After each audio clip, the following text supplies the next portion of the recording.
গোরা বড় দয়ালের ঠাকুর। দয়াল কেমন? দয়াল কাকে বলা হয়? যে দান ধ্যান করে।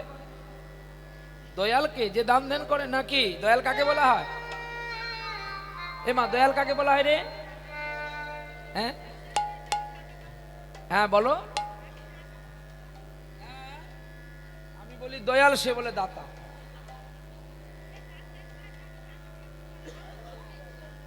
মরেছি যন্ত্রণা।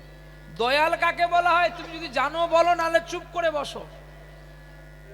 দয়াল আলাদা, দাতা আলাদা। দাতাটা কি না? আমরা দিয়ে দান করি, দিয়ে দান করি আর মাইকের ফোনে 20 বার বলি, সেটা হলো দাতা।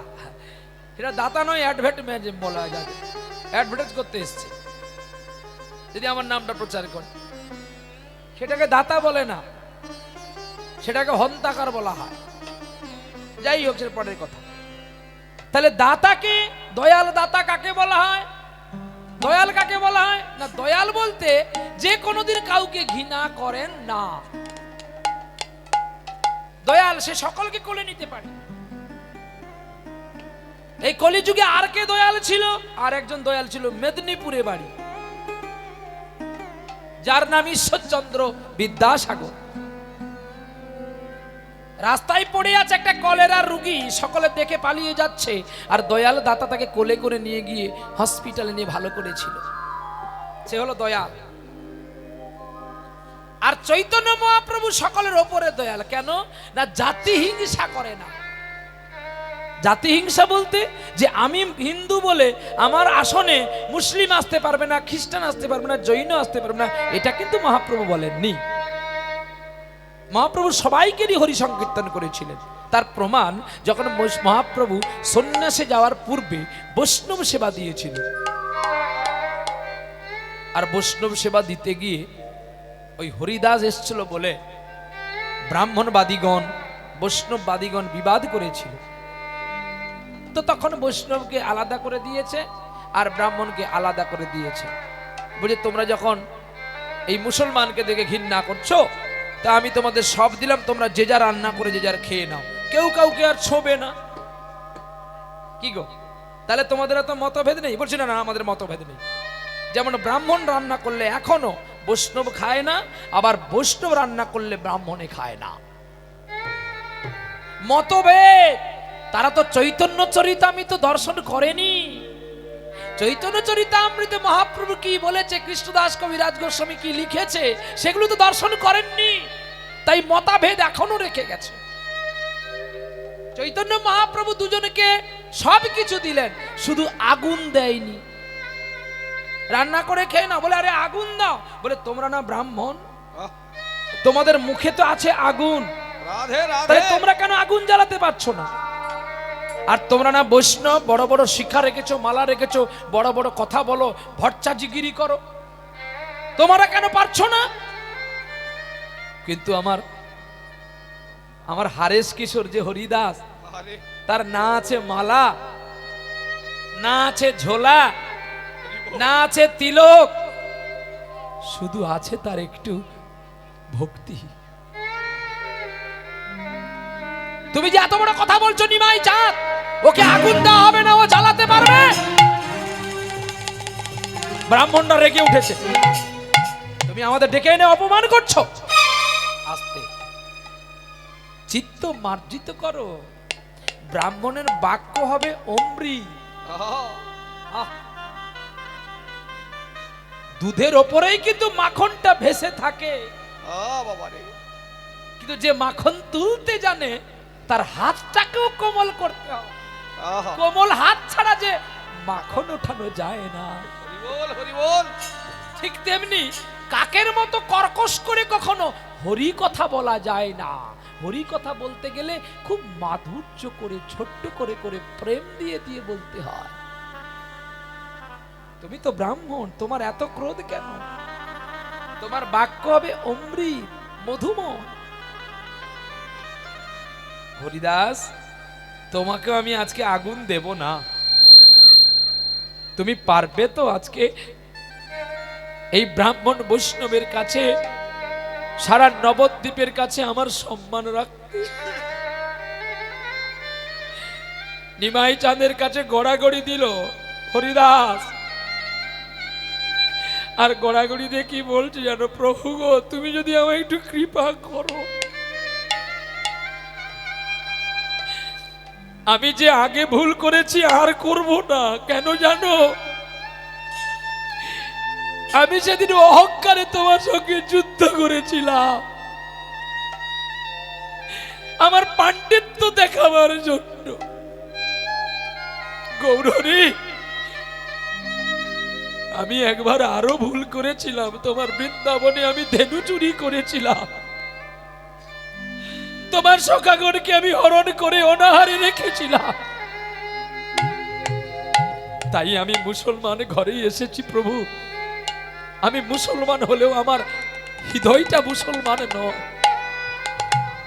তুমি আমায় আদেশ করো, এই একটা দুটো উনুন নয়, আমি সারা বিশ্বকে আগুন লাগিয়ে দিতে পারবো। না না না, তোমাকে সারা বিশ্ব লাগাতে হবে না, তুমি এই দুটো উনুনে আগুন লাগিয়ে দাও তো।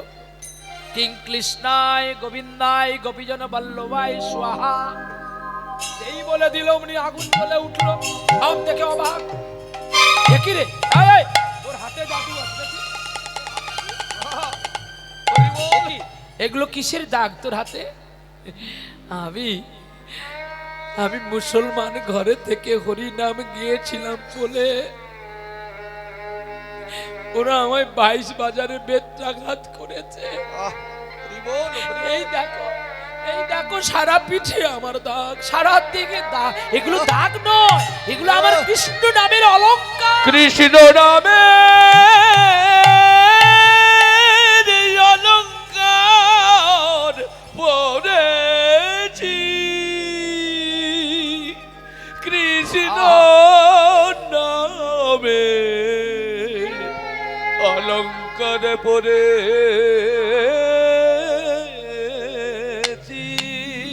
কৃষ্ণ নামের পরলে অলংকার জ্বালা দূরে যায়। হরে কৃষ্ণ নামের পরলে অলংকার জ্বালা দূরে যায়।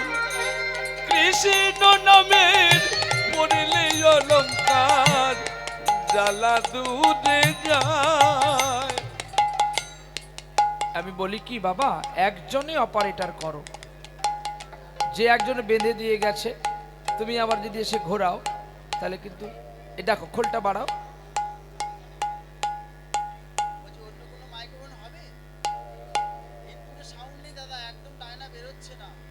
একটু দেখো বাবা,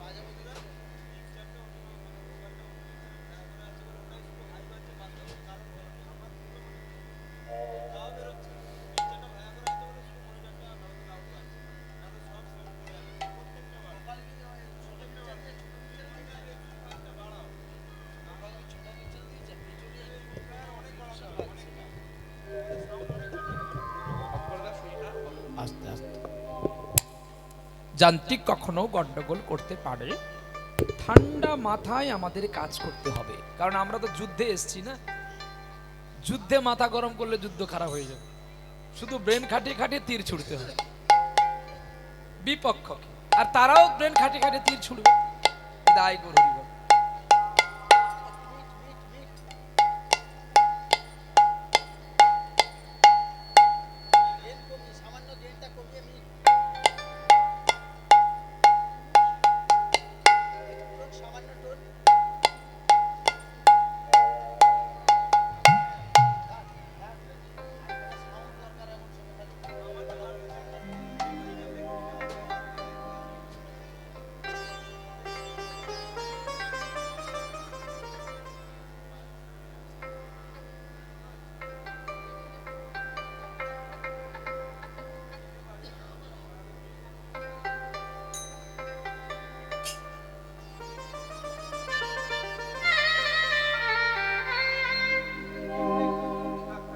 থাক, চলো बढ़िया बेटा।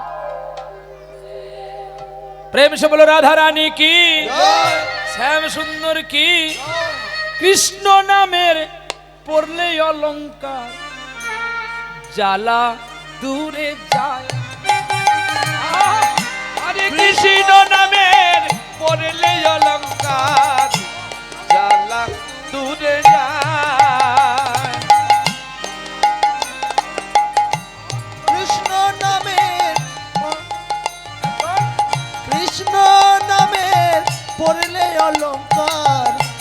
জ্বালা দূরে যায়।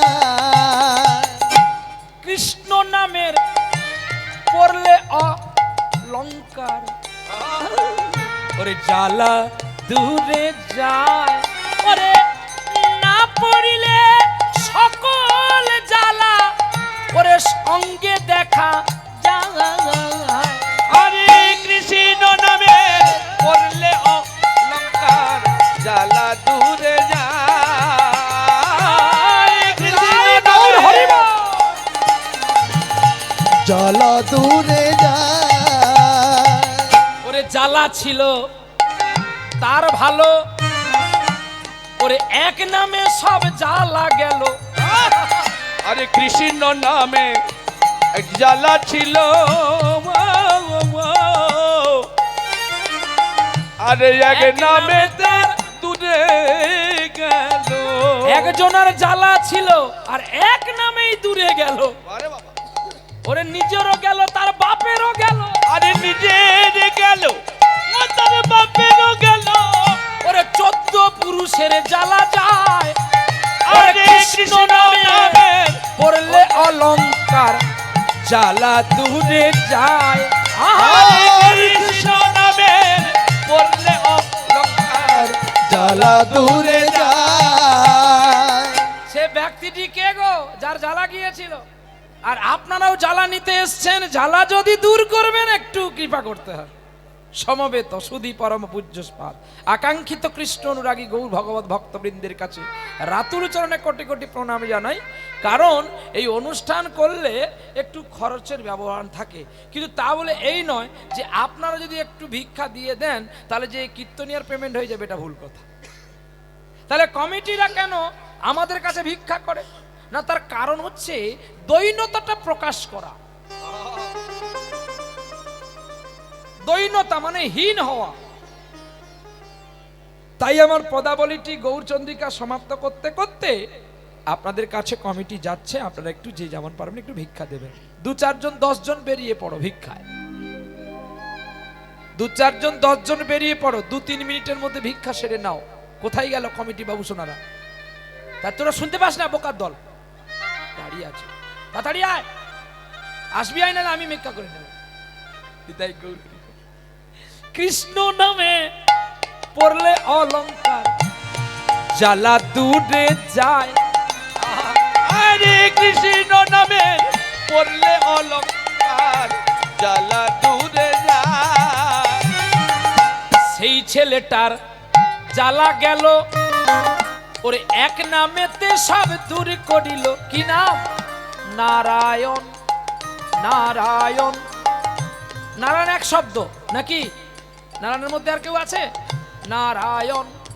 চলনে যদি বলে কেউ নারায়ণ, ভোজনে যদি কেউ বলে নারায়ণ, শয়নে যদি বলে কেউ নারায়ণ, তাহলে তার মরণেও আসবে নারায়ণ। নারায়ণ নারায়ণের 4টি অবতার রূপ ধরেছিলেন। এই 4টি রূপের মধ্যে 4টি বিভাজন করা আছে। দেখো, শয়নে নারায়ণ বলতে হয়, ভোজনে নারায়ণ বলতে হয়, আর জন্মে নারায়ণ বলতে হয়, মরণে নারায়ণ বলতে হয়। আচ্ছা, ভোজনে জনার্দন। জনার্দন মানে কে? এই মরেছি তো। এই, বস। এই, বস, এই, বস। এ ফুচকা নিয়ে আয়। এর মা তো বদমাস, ক্যাডবেরি চকলেট আর কিনে দিলে তো কুড়কুড় করে খেতে বসে থাকতো।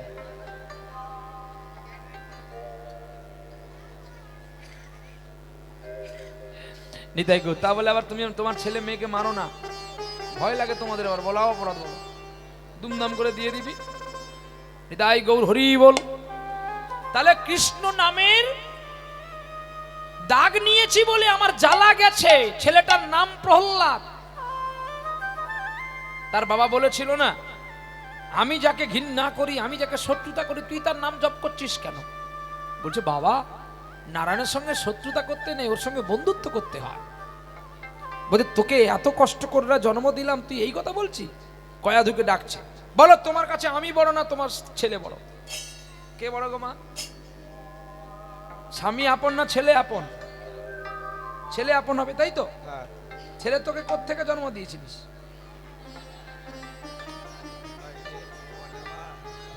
বল, ছেলে কি তুই বিয়ের আগে নিয়ে আসছিলিস? ছেলে বড়, তাহলে তো ভাগবত ফেলে দিতে হবে জলে, কি? হ্যাঁ, আরে গাছ না হলে ফল হবে কি করে? কায়দা রাখো যত্ন করে, নালে কায়দা ভুল হলে পা পিছলে পড়বি। কি স্লিপিং, কেঁদো তো কেঁদো আর হেড়কো তো হেড়কো। নারীর কাছে দামি হচ্ছে স্বামী। ওরে যে করে না স্বামী ভক্তি, নারী হওয়া কি তার মানা? স্বামীর চেয়ে দামি কিছু ওরে নেই রে দুনিয়া।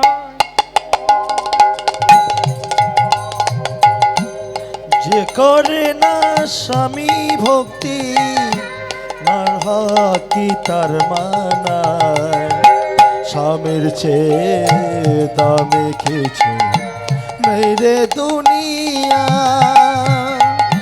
স্বামীর চেয়ে দামি কিছু নেই রে দুনিয়া। ওরে যে করে না স্বামী ভক্তি, নারী হওয়া কি তার মানায়?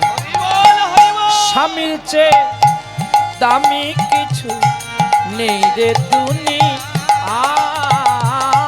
স্বামীর চেয়ে দামি কিছু নেই রে দুনিয়া। এসে বলে রাধারানী কি? তাহলে এখানে বলতো স্বামীর চেয়ে ছেলে দামি। মা, আমি তোকে যত যত্ন করি না কেন, সিঁদুরটা কার নামে পড়িস? আজকে ছেলেটা কার জন্য এসছে? আমার বাবার জন্য। মা বড় আমি জানি, কিন্তু মা কি পারে শুধু সন্তান পৃথিবীতে আনতে? একজনের কৃপা দরকার, সেটা হলো বাবা। বাবা হলো বীজ আর তুমি হলে মাটি। আমি তোমাকে অপমান করছি না মা, কিন্তু আমার জানা নেই বলে আপনি বলে দিয়েছেন। কিন্তু দামি হচ্ছে স্বামী। আরে ছেলে মরলে ছেলে আসবে যদি স্বামী থাকে ঘরে, আর যদি স্বামী না থাকে তোর ছেলে আসবে কি করে? কে বলেছিল? সাবিত্রী বলেছিল। কাকে? নারদকে। তুমি এখান থেকে যাও, তোমার মতো বৈষ্ণব আমার দরকার নেই। আরে স্বামীর মরণ হলে তো আমি চেষ্টা করবো বাঁচাবার তরে। ও যদি না মরে আমি যে সত্যি জানবে কি করে? কি গো, স্বামী মরুক, আমি মরবো বলেই তোকে বিয়ে করছি। সত্যবান আর সাবিত্রীর কাহিনী। নারদ বলেছিল না বৎসরে পুণ্যে মৃত্যু হবে, তুমি ওকে বিয়ে করো না। বলে মরবে বলেই তো আমি তাই ওকে বিয়ে করছি। আরে তুমি জেনে শুনে ওকে বিয়ে করছো, মরবে বলে? বলে হ্যাঁ, আমি ওকে মরবে বলে বিয়ে করছি। যে করে না স্বামী ভক্তি, ওরে নারী হওয়া কি তার মানায়? স্বামীর চেয়ে দামি কিছু নেই রে দুনিয়া। আর স্বামীর চেয়ে দামি কিছু নেই রে দুনিয়া। ওরে স্বামীর চেয়ে দামি কিছু নেই রে দুনিয়ায়। স্বামীর চেয়ে দামি কিছু নেই রে দুনিয়া। স্বামীর চেয়ে দামি নয় বলে যোগ সংসারে, বলে যে সংসারে স্বামীর সেবা করলে পাবি সকল দেবতারে। সকল দেবতারে। তাহলে স্বামীর সেবা করতে গিয়ে কি করলো? বলে কয়াধু তুমি এদিকে আসো। তাহলে আমি তোমার কাছে দামি না তোমার ছেলে দামি? বলে তুমি দামি। তাহলে আমি যা দেবো তুমি পারবে তোমার ছেলেকে খাওয়াতে? পারবো। বাহ, দাঁড়াও দেখছি। কালকে উটের বিষ নিয়ে এসে দিল, এটা এই বিষটা তোমার ছেলে খাইয়ে দাও, প্রহ্লাদকে। আর আমার 3টি ছেলে কেন, শুধু প্রহ্লাদকে খাওয়া। এই প্রহ্লাদই খাওয়াতে বলে। আমি বললাম 4-5 জন বেরিয়ে আয়, তোরা বোধহয় আসর শেষ হবে তবু ভিক্ষা শেষ করতে পারবি না। তাড়াতাড়ি আয়, নাহলে ভিক্ষা বন্ধ কর। মানুষের ভক্তের মন আনচান হয়ে গেলে কিন্তু কৃষ্ণ সেবা হবে না। এমনিতে সময় গেছে, তাহলে যেটুকু সময় আছে ওর মধ্যে তো লুটপুট করে খেতে হবে নাকি? চলো প্রেম সে বলো রাধা রমন কি, শ্যাম সুন্দর কি, ভক্ত ভগবান কি, নিতাই গৌর হরি বল হরি বল হরি বল। এমনি সময় কৃষ্ণ সেবার অলঙ্কারে ভক্তি প্রেমময় জগতে আনন্দ চিত্তে প্রহ্লাদকে বিষটা দেওয়ার আগে মা এক ফোঁটা চোখের জল দিয়ে কৃষ্ণায় বললো, ডাকলো। আর যেই কৃষ্ণায় বললো, অমনি জলটি বিষটি জল হয়ে অমৃত হয়ে গেল। প্রহ্লাদকে বিষ দিতে যেতে প্রহ্লাদ বলছে, বা মা এটা মোটে বিষ, বলছে হ্যাঁ বিষ, তোর চোখে বিষ কিন্তু আমার চোখে প্রসাদ, দেখ তুলসী আছে। আহ, কত বড় কথা বললো মা। বলে হ্যাঁ রে প্রহ্লাদ, তোকে যদি আমি বিষ দিতাম তাহলে ছোটবেলায় দিয়ে দিতাম, তুই দেখছিস না তুলসী পত্র আছে।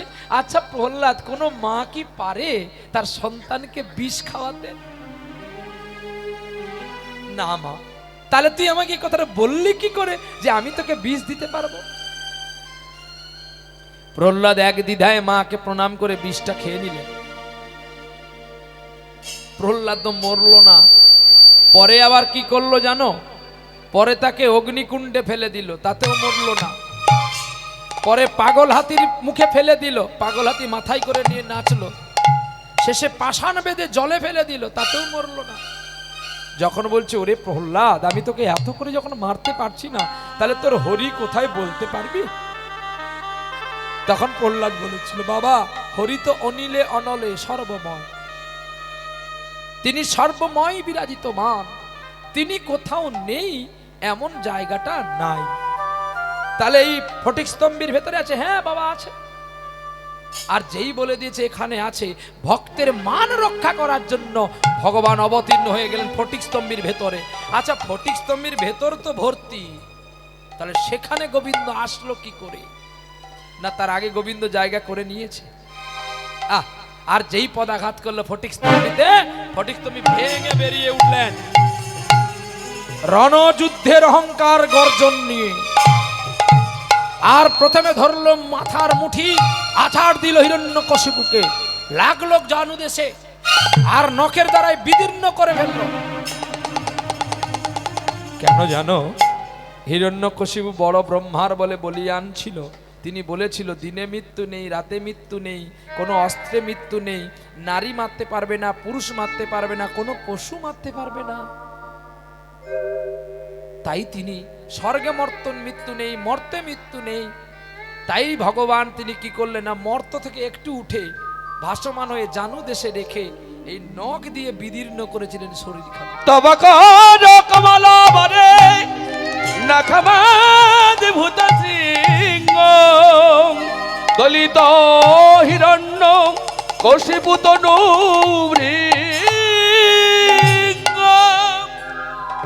কেশবধীত নরসিংহ রূপ জয় জগদী শহরে, জয় জগদীশ হরে। ভগবান বিষ্ণু অবতার হলেন। কি অবতার? নৃসিংহ অবতার, অর্ধেকটা সিংহ অর্ধেকটা মানুষ। তাহলে ভক্তের মান তিনি তো রক্ষা করলেন, শুধু তিনার নয় আমাদেরও মান রক্ষা করার জন্য। তাই কলির প্রথম সন্ধ্যায় আবির্ভূত। আর তখনই যেই রান্না করতে গেল, ওই ব্রাহ্মণ বৈষ্ণবরা অবাক হয়ে গেল। রান্না তো করে নিল, খাওয়া দাওয়ার পরেই ভগবান ওদেরকে প্রশ্ন করেছিল, মুসলমান আগুন জ্বালিয়ে দিল, তাতে তোদের রান্না হলো, জাত গেল না? প্রভু বলে এখন যদি বলে দিই ওরা আর কেউ খাবে না, পালিয়ে যাবে। ওরা আগে খাক তারপরে বলবো। খাওয়া দাওয়া সেই দক্ষিণা দেওয়া হয়ে গেছে। তখনই মহাপ্রভু বলছে, আচ্ছা তর্ক চূড়ামণি তর্কালঙ্কার, তোমাকে একটা কথা বলবো, বলো কি হয়েছে? না না না, আমি জোরে বলে আমার লাভ নেই, তোমরা বলবে, কারণ তোমরা ব্রাহ্মণ আর আমি তো ব্রাহ্মণের ছেলে নয়, তাই তোমরা আমাকে গর্জন করছো। বলি তোমরা যদি ব্রাহ্মণের ছেলে, তাহলে তোমাদের আগুনটা মুসলমান দিল, আর সেই আগুনে তোমরা হাঁড়ি চাপিয়ে ভাত রান্না করে খেলে, এতে তোমাদের জাত গেল না? মাথাটা নত করে নিলেন। বৈষ্ণবদের বলল, কি রে যাত্রাতে খাবি না, ছোঁয়াছুঁই খাবি না, নতুন বাবাজি সেজেছিস? হ্যাঁ, গৌড়ীয় মঠের আমরা মহারাজ, আমরা গৌড়ীয় মঠে দীক্ষা নিয়েছি, আমরা ইস্কনে দীক্ষা নিয়েছি, আমরা অমুক মঠের শিষ্য, আমরা তমুক মঠের শিষ্য, আমরা বলে বেড়াই। বলি তোর মনের মোটটাকে পরিষ্কার করতে পারছিস না, এখনো লোকের বাড়ি চুরি করিস? কিরে ময়লাটা দূর করতে পারছিস না, এখনো সুদে টাকা খাটাচ্ছিস? কিরে লোক দেখিয়ে নামের মালা জপ করছিস, আর লোকের টাকা পড়ে গেলে কুড়িয়ে পকেটে ভরে নিচ্ছিস? কিরে কায়দা আছে। এমনি কোটি জন্ম জপলেও তাকে পাওয়া যায় না। কারণ তুমি ভগবানের নাম গাইতে গেলে তোমাকে মনটা করতে হবে সরল চিত্ত। সরল চিত্ত না করলে তো আর কৃষ্ণকে পাওয়া যাবে। যেমন আজকে এই কমিটি ভিক্ষা করে, বাহাদুরপুরের ভক্ত ভিক্ষা করে সরল মন ছিল বলে কীর্তনে আসর করেছে নাকি? আর আপনাদের মধ্যে সরল মন আছে বলে আপনারা ওই জানোয়ারটাকে দেখবেন বলে বসে আছেন এই ঠান্ডায়। সকালে যা ঠান্ডা, ওরে বাবারে, ব্ল্যাঙ্কেট গায়ে দিয়ে ঘুমাতে হয়েছে। ঘুরে আবার চতুর্দশী আসবে বোধহয়, বা পঞ্চমী টঞ্চমী আসছে। হ্যাঁ মা, দোলে কি ঠান্ডা হয়? হতে পারে হয়তো, মহাপ্রভু আসবে তো তাই একটু ঝড় টড় নিয়ে আসছে। হৃদয় গৌর হরি বল। হ্যাঁ, ঠান্ডা হয়েছে না? এই ঠান্ডায় বরফ খেতে হবে কি মা? হৃদয় গৌর হরি বল, হরি বল। তাই চৈতন্য মহাপ্রভু এদের এই শিক্ষা দিলেন যে জাতি হিংসা করো না, জাতির সঙ্গে প্রেম করো। জাতি মাত্র দুটি, একটা পুরুষ আর একটি প্রকৃতি। পুরুষ প্রকৃতির সমন্বয়ে জাতি তৈরি হয়, সেই জাতিতে জীব সৃষ্টি হয়। কিন্তু আমরা কি করছি? বেদ ও বিদ্যা ষড়দর্শন, সে যদি গৌরাঙ্গ নাই ভজে, ওরে সে যদি গৌরাঙ্গ নাই ভজে। বেদ বিদ্যা ষড়দর্শন, আরে সে যদি গৌরাঙ্গ নাহি ভজে, সে যদি গৌরাঙ্গ নাহি ভজে। বেদ বিদ্যা ষড়দর্শন, সে যদি গৌরাঙ্গ নাই ভজে, সে যদি গৌরাঙ্গ নাহি ভজে, ওরে বিধাই তার এ জনম লোচন বিঘ্ন জন, আর বিধাতার অথায় জনম লোচন বিঘ্ন জন। দর্পণে দর্পণে দর্পণে বলি, দর্পণের অন্ধের কি বা কাজ? ভাইরে দর্পণে অন্ধের কি বা কাজ? আর দর্পণে অন্ধের কি বা কাজ? দর্পণে অন্ধের কি বা কাজ? তাহলে কি বললো? বেদ ও বিদ্যা, মানে আমরা বেদ পড়লাম, বিদ্যা অধ্যয়ন করলাম। বেদ ও বিদ্যা ষড়দর্শন, ষড়দর্শন করলাম। হ্যাঁ, ষড়রিপুর দর্শন করলাম। তাহলে বেদ ও বিদ্যা ষড়দর্শন করলাম। তারপর কি আছে? ভাষাটা কি আছে? বেদ ও বিদ্যা ষড়দর্শন, সে যদি গৌরাঙ্গ নাই ভজে। কি ভাষাটা দেখলেন তো?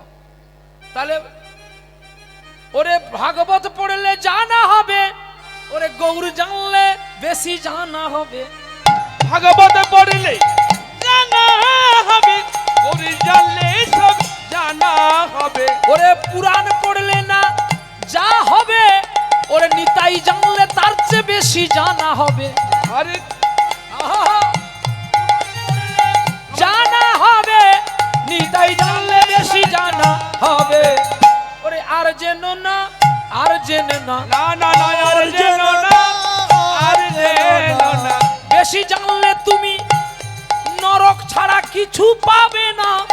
আর জেনে না, আর যেন না। আস্তে দেখবেন যারা বেশি জেনেছে, যারা বড় বড় মহারাজ হয়েছে, বড় বড় মক্কেল হয়েছে, বেশি জানে, কেউ তাকে প্রণাম, এই ফাট ফাট দূরে থাক, ছবি না একদম কায়দা।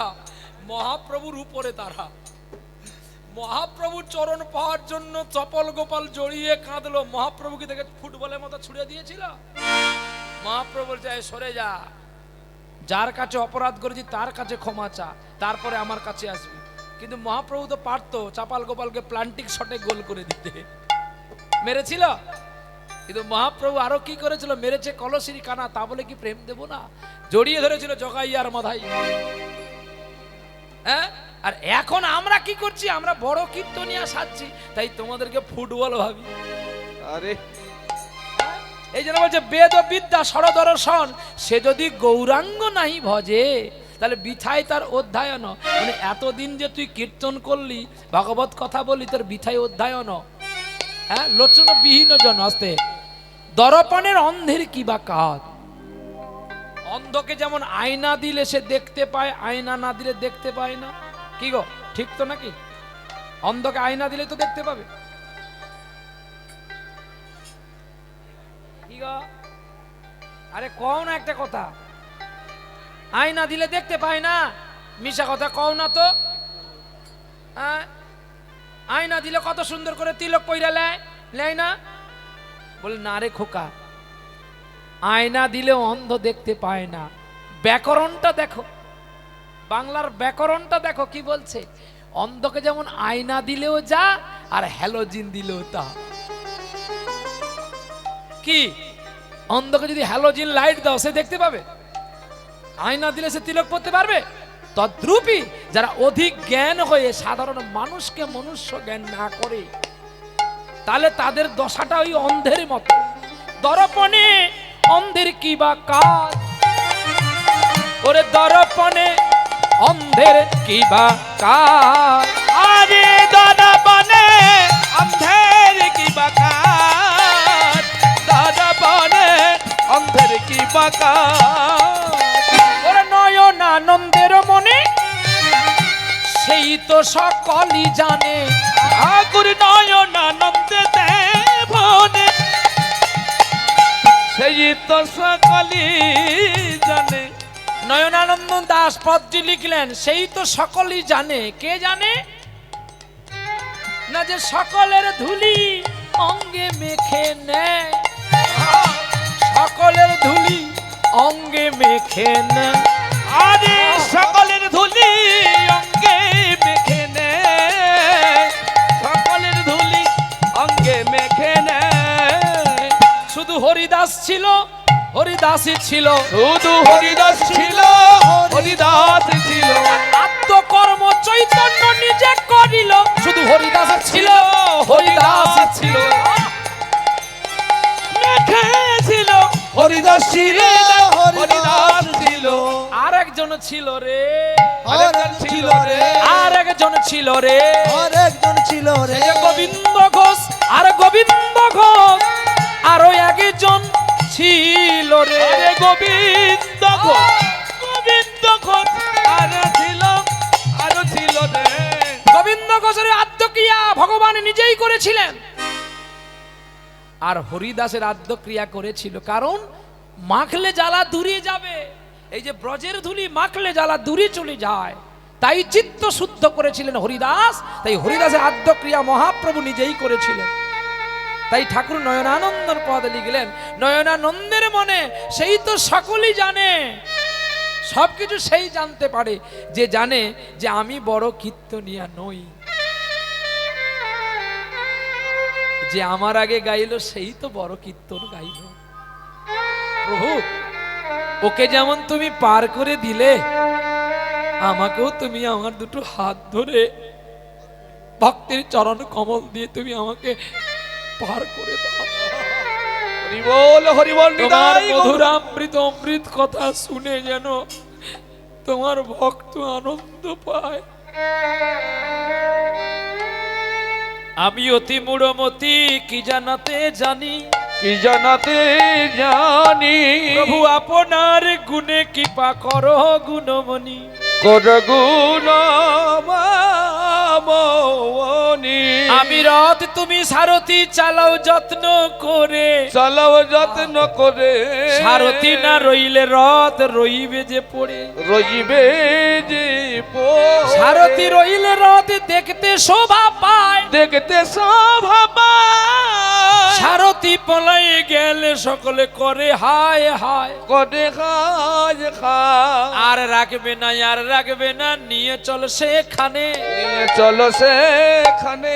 আগুন স্পর্শ করে দাও, নইলে বাসি হবে ঘৃণা করবে সর্বজ্ঞানে। করবে সর্বজনে। কি গো, সারথীটা কে? বন্ধু কৃষ্ণ। এই বাতাসটা আছে বলে আমরা গর্ব করি, অহংকার করি, কীর্তন করি, কিন্তু বাতাসটা যদি পালিয়ে যায় আর কিছু হবে? তাই এই বাতাসটাকে সারথী জানতে হয়, আর দেহটাকে রথ ভাবতে হয়। এই রথটাকে চালাচ্ছেন আমার প্রাণ বন্ধব শ্রী চার চৈতন্য মহাপ্রভু। তাহলে নয়নানন্দ দাস বললেন যে গৌর চিনতে গেলে, নিতাই চিনতে গেলে তোমাদের শুদ্ধ কারে শুদ্ধ ভক্তি দিয়ে নয়নের জল দিয়ে গোবিন্দকে ভালোবাসতে হবে। চলো আজকে আমরা একটা নতুন আস্বাদন করব লীলা। যে লীলা আমরা হিন্দু হয়ে কতটুকু ভগবানকে চিনেছি, আর একজন আমাদের ধর্মের অপর ধর্মের মানুষ, যিনি বিধর্মের মানুষ, যাকে আমরা মুসলমান বলি, সেই মুসলিম মানুষটি কি করে গোবিন্দকে পেয়েছে, আজকে আমরা সেই লীলা আস্বাদন করব, উত্তরপ্রদেশে বৃন্দাবনের লীলা। তাহলে আমরা সকলে একবার হাত তুলে বলবো বৃন্দাবন কি জয় হবে? হ্যাঁ, সবাই বলবো? তালে তালে বলবো না এমনি বেতালে বলবো? তালে তালে বলবো? হাতে তালি দিয়ে হবে না এমনি জয় গান করে দিই? হ্যাঁ, তালে তালে হবে? মরেছি রে বাবা, কোথাও ছাড়বে না একটু। আরে এমন সময় করে নি, পরে নয় নাচবো না, এখনই করতে হবে? মরেছি জ্বালায়, কেন বা বায়না নিলাম? চলো আনন্দ, আনন্দ হবে তো? চলো আনন্দ নব ঘন শ্যাম। ভক্তা আতে পেছনে তালি হয় না গো, এখনো ঠান্ডা লেগেছে তাই হাত লুকিয়ে বসে আছি গো। আমি কিন্তু তালে বলছি, আমি বেতালে বলিনি, কারণ আমি আপনাদের কথা দিয়েছি তালে বলবো বলে। কি বাবা, আমি তাল কেটেছি কি? হ্যাঁ, এখনো দূরে আছে গো, কত সুন্দর বসে আছে গো, হাতে তালি এখনো হয়নি তাই আমারও তাল চালু হয়নি। সকলে তালে বলো, চাল চালু হবে। চলো আনন্দ, আনন্দ নব ঘন শ্যাম, ভক্তাদি নয়না বিরাম, তোমার চরণে শরণ নিলাম, ধন্য হলো ব্রজধাম।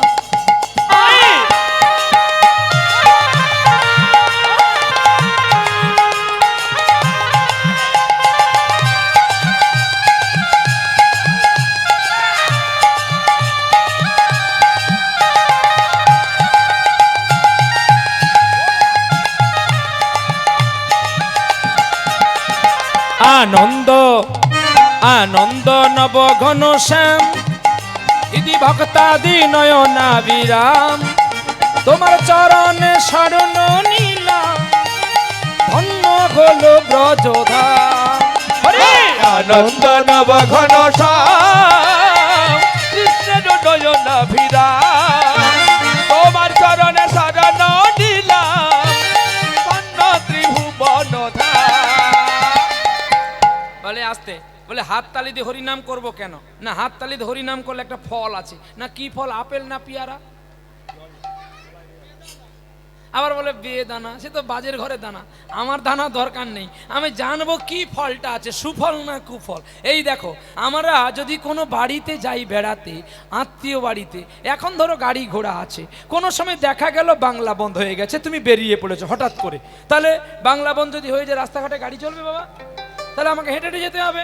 ব্যাগ আছে, মিষ্টি নিয়েছি, ফল নিয়েছি, কেউ হয়তো বাবার বাড়ি যাচ্ছে, কেউ কোনো আত্মীয় বাড়ি যাচ্ছে, তা যেতে যেতে খুব রৌদ্রও লেগেছে, এই গাছের তলায় একটু বসে পড়িতাম, তারপরে মা ছেলে আবার হেঁটে হেঁটে যাব। আপনিও বসে পড়েছেন আর গাছে পাখি আছে, চুপ করে যদি একটু হেগে দেয়, ভালো কাপড়টাই পড়ে গেল রে, তোদের মরণ নেই আর পায়খানা করতে পারিস না। কাপড়টা কি হবে? ভালো থাকবে তো? কাছে তো জল নেই যে ধুয়ে দিবেন, আঁচলটা দিয়ে আস্তে করে মুছলেন, একটুখানি মোচা হলো আর দুটুকু জায়গা চটকে গেল, কি ভালো দাগ হয়ে গেল। তাহলে এই ভালো কাপড়টায় আপনি যাচ্ছেন আত্মীয় বাড়ি ঠিকই, আপনার মন আছে কোথায়? ওই পাখির পায়খানায়। কি ঠিক না ভুল? হ্যাঁ, আপনি যতই এখানে হরিনাম শুনতে আসুন, যতই নামের মালা জপ করুন, আপনার ভুল হয়ে গেছে, খিড়কি দরজাটা লাগানো নাই। যদি এই পাইতে ঢুকে আমার টাকাটা চুরি হয়, কিন্তু এসেছি কি করব, কাকে পাই, কার সঙ্গে যাই? আপনার হরিবাসনে মন নাই, মন আছে সেই ট্যাঙ্কের ভিতরে। ভগবান বলে তুই ছুটে আসতে আসতে টাকাটা চুরি করি, তুই আর জ্বলে মর, জ্বলে পুড়ে মরবে রাধা যৌবন জ্বালা। যখন ডাকবে বাসি তখন রাধা যাবে যমুনা। তাহলে লক্ষ্য দাও তাকে, আমি তোমার নাম শুনতে আসছি, তুমি গিয়ে টাকার বাক্সটা লক্ষ্য করো, নাহলে কিন্তু মুশকিল হয়ে যাবে। ঠিক তেমনি এই গাছের পাখি যদি না ওড়াও, তাহলে তোমার গায়ে কিন্তু পায়খানা পুচ করে করবে আর কাপড়টা নষ্ট হবে। তাই এটা হলো কল্পবৃক্ষের গাছ, আর এই গাছে একটা নয় 6টা পাখি বসে আছে। কাম, ক্রোধ, লোভ, মদ, মোহমাশ্চর্য, এই পাখিটাকে মারা যায় না। তাই এই পাখিটাকে হাতে তালি দিলে পাখিটা ভয়ে উড়ে পালিয়ে যাবে, আর তুমি নিরালায় হরিনাম গাইতে পারবে। এবং বিজ্ঞান বলেছে হাতে তালি দিলে যে নার্ভটা বসে আছে, হাতে তালি দিয়ে গান গাইলে দেখবেন সেই নার্ভটা সতেজ হয়ে যায়, আর আপনার কোনো আর নার্ভের প্রবলেম হয় না। তাহলে দুটো দিক দেখাতে পারলাম। এই জন্য আমাদের হাতে করতালি দিয়ে হরিনাম গাইতে হয়। বলে বাবা এই হাতটা তুলে কেন হরিনাম গাইতে হয়? না, হাতটা তুলতে হয় কেন জানো? যখন পারপাশে রোডে পারাপার হবে না, গাড়ি পারাপার দেখে তো চলছেন, যদি গাড়ির আগে পড়ে যান গাড়ি তো পিছিয়ে দিয়ে চলে যাবে। তাহলে যদি হাতটা তুলে দেন, গাড়িটা একটু ব্রেক করবে, আপনি ততক্ষণে পার হয়ে চলে যাবেন। তাহলে আমাদের জীবন গাড়িটা যে চলছে, এই হরিনাম শুনতে যারা এসেছেন, কত পাপ করে করে এসেছেন জানেন? বলে কেন? আমরা তো কোনো পাপ করিনি। পাপ করেছেন আপনি, যেমন হরিনাম শুনতে এই বাহাদুরপুরে এসেছেন, আপনার এই হরিবাসর বাহাদুরপুরে হরিনাম শোনার জন্য আর একটু মিষ্টি দোকানের মিষ্টি খাওয়ার জন্য পিপিলিকাগুলোও লাইন দিয়ে চলেছে। আপনি তো তাড়াতাড়ি করে আগের দিকে বসবেন বলে, পেছনে বসলে তো আর গোপাল বাবুকে আর প্রহ্লাদকে দেখা যাবে না, আগের দিকে বসি। এই আগের দিকে বসতে এসে ওই পিপিলিকাগুলোকে মারিয়ে দিয়ে চলে গেছেন, পিপিলিকাগুলো মরে গেছে, তাহলে তার অপরাধ তো আপনি নিয়েছেন। যুক্তি দিয়ে কথা বলতে হয়, যুক্তির বাইরে বললে তো কেউ মানবে না। তাহলে আপনি যখন অপরাধ করেছেন, তাহলে গোবিন্দের কাছে সারেন্ডার করতে হয়। প্রভু, আমি তোমার নাম শুনতে এসেছি, অনেক অপরাধ করেছি, তুমি আমায় ক্ষমা করো। এই জন্য দুটি বাহু তুলে গোবিন্দের কাছে আত্মসমর্পণ করতে হয়। এসো আনন্দ নবগণ ভক্তাদি নয়না বিরাম, চরণে শরণ নিলাম, ধন্য কলো ব্রজধাম। আনন্দ নবঘন সুন্দর নয়ন বিরাম, চরণে শরণ নিলাম, ধন্য ত্রিভুবন ধাম। কৃষ্ণ যে ভক্ত ভিখারি, ইনি বাঞ্ছা কল্প মুরারি। কৃষ্ণ যে ভক্ত ভিখারি, হরে কুঞ্জ কানন বিহারী। তার নামে তাপ পাশুরি, শুনলে পুরে মনস্কার। আনন্দ নবঘন বলুন ধ্বনি। তোমার চরণে শরণ নিলাম, ধন্য ত্রিভুবন ধাম। ভক্ত ডাকলে ভক্তি ভরে, আসেন কৃষ্ণ ভক্তের দ্বারে।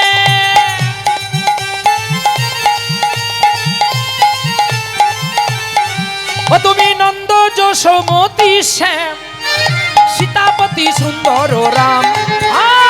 আনন্দ নবঘন শ্যাম, হরি সুন্দর নয়ন বিরাম, তাদের চরণে শরণ নিলাম, ধন্য ত্রিভুবন ধাম।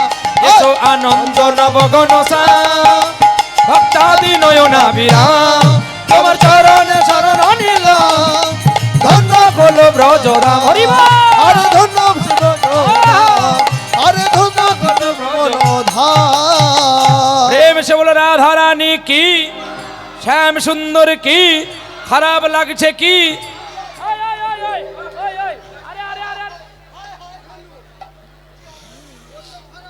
আরে আয় এদিকে আয়।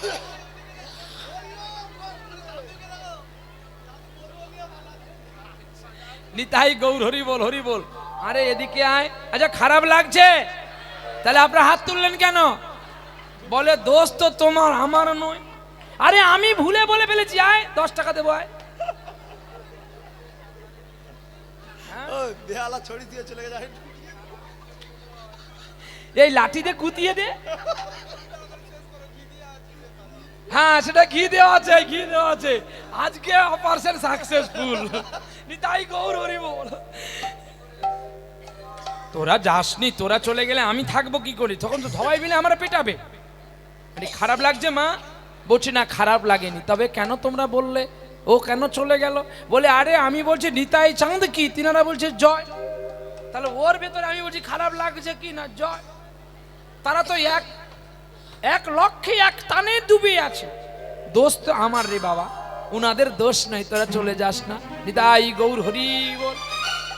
তাহলে চলো আজকে আমরা খান সাহেবের লীলা আস্বাদন করব, যে লীলা এখনো পর্যন্ত ইউটিউব ভাইরাল হয়নি। আজকে বাহাদুরপুরে আমি আপনাদের চরণ কমলে নতুন এলাম, তাই একটু নতুন লীলা আপনাদের আস্বাদন করে দিয়ে যাই। তাই তো নাকি না পুরনো লীলা হবে? হ্যাঁ শুনেছি, এই লীলাটা শুন আরো ভালো হবে। এই লীলাটা দেখ কত সুন্দর।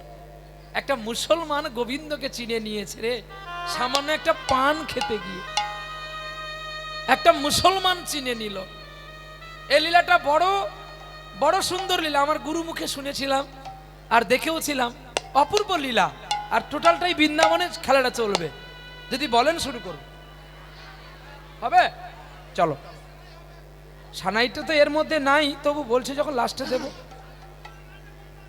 মানে এই যে গান আর সানাই, এই গান দুটো এই লীলার মধ্যে নাই, কিন্তু তবু দেব। মরেছি যন্ত্রণা। আমি কি বললাম শোনা, যে এই লীলার মধ্যে দুটো গান আর সানাই নাই, কিন্তু আমি দেব, দেখে শুনে দিতে হবে। আমি দেব, আমাকে পর্যাটা দেখে নিতে হবে যে এই জায়গাটা দেওয়া যাবে কি না। আমাকে দেখেই তো ব্যবহার করতে হবে বাবা। আমরা আলু সকলে খাই, বেশি আলু খেলে আবার সুগার হয়ে যাবে। কিন্তু দেখে শুনে একটা আলু আমাকে দিতে হবে। আলুর পনিরের তরকারি করলে কি হবে, যদি আলু বেশি দিয়ে দিই লোকে খাবে বটে, আলুটাই বেশি ফেলে দেবে। কিন্তু আমি যদি পরিমাপ মাপে দিয়ে দিই আলুটাকেও খেয়ে নেবে। তাই দেখে দিতে হবে বাবা। তার একটু ধৈর্য ধরে বসবি, আমি নিশ্চয়ই বলে দেবো। চলো নিতাই চাঁদ কি যায়। আপনারা সকলে মিলে আমাকে চরণ ধুলি দিয়ে আশীর্বাদ করুন, যেন আমি বৃন্দাবনে আপনাদের ভগবান দর্শন করাতে পারি। নিতাই গৌর হরি বল। উত্তরপ্রদেশ অন্তর্গত নলিতা হয় গ্রাম। নলিতাল মুঘল সরাই থেকে 34 কিলোমিটার রাস্তা। নলিতা হয় গ্রাম। উত্তরপ্রদেশের অন্তর্গত ননীতাল হয় গ্রাম, আর ননীতাল হয় গ্রাম। সেই গ্রামে কৃষ্ণ ভক্ত ছিল তার নাম গো, ছিল তার নাম। ওরে বাবাজি বলে সবাই ডাকে রে, বাবাজি বলে সবাই ডাকে রে, বাবাজি বলে সবাই ডাকে রে, বাবাজি বলে সবাই ডাকে রে।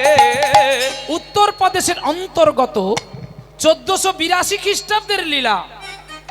এই লীলাটি হয়েছিল 1482 খ্রিস্টাব্দে। উত্তরপ্রদেশের নলিতাল গ্রামে বাবাজি বলে একটা ব্যক্তি ছিল। তার জন্মেতে বাবা মা কেউ নেই, লোকের বাড়িতে প্রতিপালিত হয়েছিল, অথচ জমিদার বাড়ির ছেলে। আমরা যত সাধুর কথা শুনি প্রত্যেকটা ছেলে কিন্তু জমিদার বাড়ির ছেলে। এই যে নরোত্তম ঠাকুর, এ কার বাড়ির ছেলে? এ রাজার বাড়ির ছেলে। কৃষ্ণানন্দ রাজার একটা মাত্র পুত্র, সে বিষয় বৈভব ত্যাগ করে দিয়ে ভগবানের চরণে দাস হয়েছে। হ্যাঁ, আজকে যার কথা শুনিয়ে দিয়ে গেলেন আমার ছোট্ট ভাই রঘুনন্দনের কথা শোনালো, সে কার ছেলে? সেও তো জমিদার রাজার ছেলে। হ্যাঁ, আজকে ধন্য আমার বাবাকে আর আমার মাকে, যে আবার যেন তোদের গর্ভে আমার জন্ম হয়। রাজ ঐশ্বর্যের জ্বালা যে তোর আমাকে দিসনি, আমি ধন্য হয়েছি। আমিও তো রাজবাড়ির ছেলে, কিন্তু আমাকে কোনো কিছু দেয়নি, বরঞ্চ মঙ্গল করেছে। আমার প্রয়োজন নাই, এ জ্বালা নিলে বড় জ্বালা পেতে হবে। আমার বাবা মা ভালো বলে না আমাকে জ্বালা দেয়নি, আর যে জ্বালা সইতে পারবে তাকেই দিয়েছে, তুই নে কি। কিন্তু আমরা সিদ্ধান্তে ভুল দেখি যে বাবা মা কেন আমায় কিছু দিল না। তোমাকে ভালোবাসে বলেই তাই দেয়নি। বলে কেন? তুমি ত্যাগী হয়ে থাকো, ভোগী হইও না। যত ত্যাগ করবে তত তুমি ত্যাগী মানের মানুষটাকে খুঁজে পাবে। ভোগী হলে কি হবে? ভোগ বাসনায় তোমার জীবনটা চলে যাবে। সেই রাজা রাজবাড়িতে জন্ম নিয়েছিলেন বাবাজি। ছোট্ট ছেলে প্রতিদিন কৃষ্ণ নাম করে, হরি নাম করে। দৈবাদক্রমে নলিতালের মানুষ তাকে বিবাহ করালো। একটা ভালো কন্যা দেখে বাবাজি বাবাজি বলে সবাই ডাকে। নাম তার নন্দ। নন্দ বলে কেউ আর ডাকে না, ডাকে সকলে বাবাজি বলে।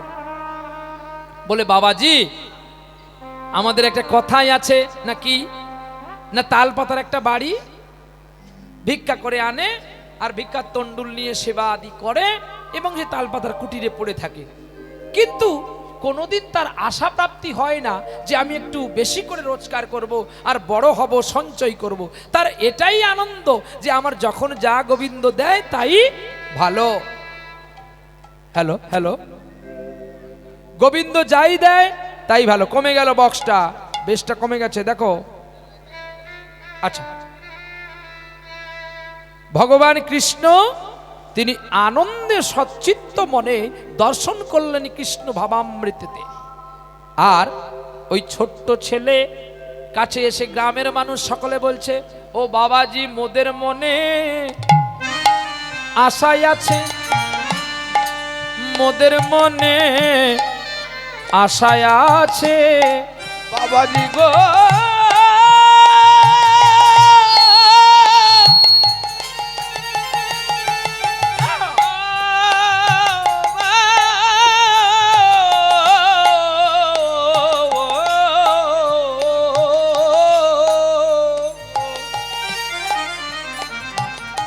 বাবাজি মোদের মনে আশা আছে,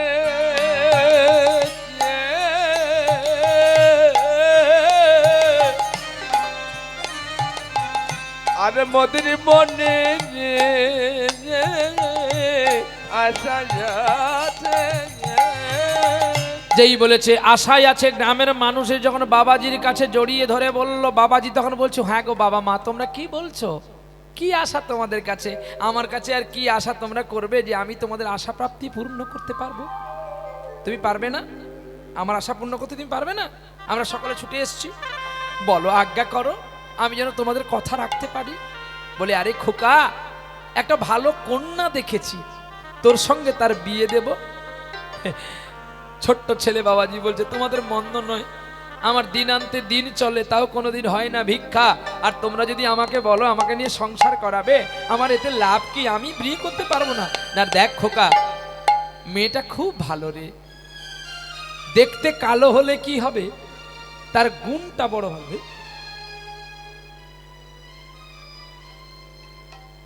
কি কথা বলছো?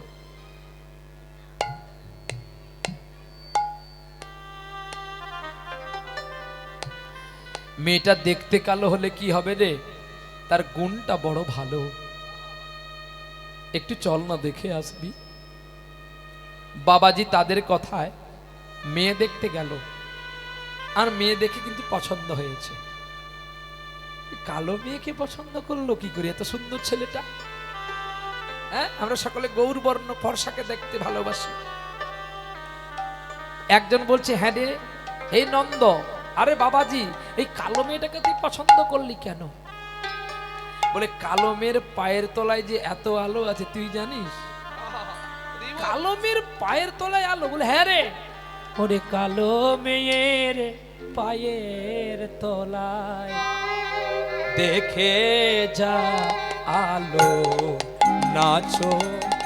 কালো মেয়ের পায়ের তলায় দেখে যা আলোর নাচা।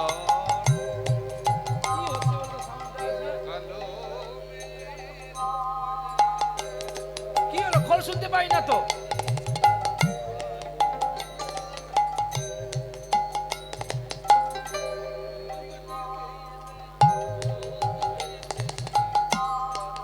তুমি এসে কমাচ্ছ, সে এসে বাড়াচ্ছে, ওরকম তোমাকে যদি কন্ট্রোল করি আমি গান গাইবো কি করে বাবা? কালো মেয়ের পায়ের তলায় দেখে যা আলোর নাচো, রূপ দেখে যা বুক পেতেছি, রূপ দেখে যার বুক পেতেছি, যার হাতে বাঁচন মর দেখে যায় আলো নাচন কালো মেয়ের পায়ের তলায় দেখে যা আলোর নাচন কালো মেয়ের পায়ের তলায় দেখে যা আলোর নাচন। এই তো কালো মেয়ে দাঁড়িয়ে আছে, আপনাদের কাছেই তো পেছনে কালো মেয়েরা দাঁড়িয়ে, দেখো একটু ভালো করে, আরে সবাই ঘুরে দেখো না, কালো মেয়েটাকে স্পষ্ট দেখা যাচ্ছে, আছে না? তাহলে তার পায়ের তলায় কেন এত আলো কেন? আহা, শুধু এইটা শ্যামা সঙ্গীতে পেয়েছেন, কিন্তু ভজন সঙ্গীত নজরুল গীতিতেও আছে। সখী সে হরি কেমন বল, যার নাম শুনে এত প্রেম জাগে, চোখে আসে এত জল। সখী কেমন বল, নাম শুনে যাত এত প্রেম জাগে, চোখে আসে এত জল। সখী শ্রীহরিকে মন বল। সখী শুনেছি সে নাকি কালো, তবে কেমন সে এত আলো। সখী সখী রে ওরে আমার মরমিয়া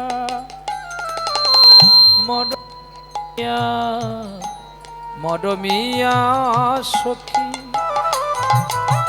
আজকে যার কীর্তন আপনারা শুনছেন সেও কিন্তু কালো, সেও কিন্তু ফর্সা নয়, তাই বললে সখী শুনেছি সে নাকি কালো, তবে কেমন সে এত আলো।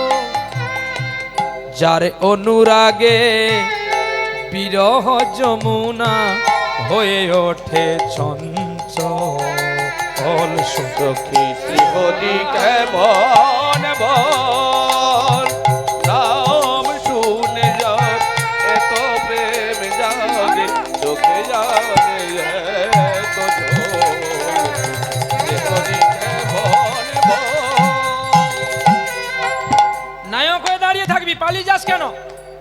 এরপরে পালালে আর মাইক সেটে হাতে দিতে দেবো না, একদম বসে থাকবি চুপ করে। তোদের দেখে আমরা বাঁচি আর আমাকে দেখে তুইও বাঁচবি। আমাদের কি সেই রস আছে নাকি? তোরা দিস বলে গাই, না বল আমরা গাইবো না, পালিয়ে যাবো, টাকাও দরকার নেই। বইতে দুটো নায়ক থাকে রে খোকা, একটা খলনায়ক আর একটা নায়ক। তাহলে তুই নায়ক হ, আমাকে খলনায়ক হতে দে। দুজন যদি নায়ক হয় তাহলে বই চলবে কি করে? একজনকে তো খলনায়ক হতে হয়। সখী রে, এই যে টেকনিক্যাল গুলো একটু খালি দরদ দিয়ে মাইকটা দিলে আমিও দরদ করে গাইবো। এই দেখো, সখী রে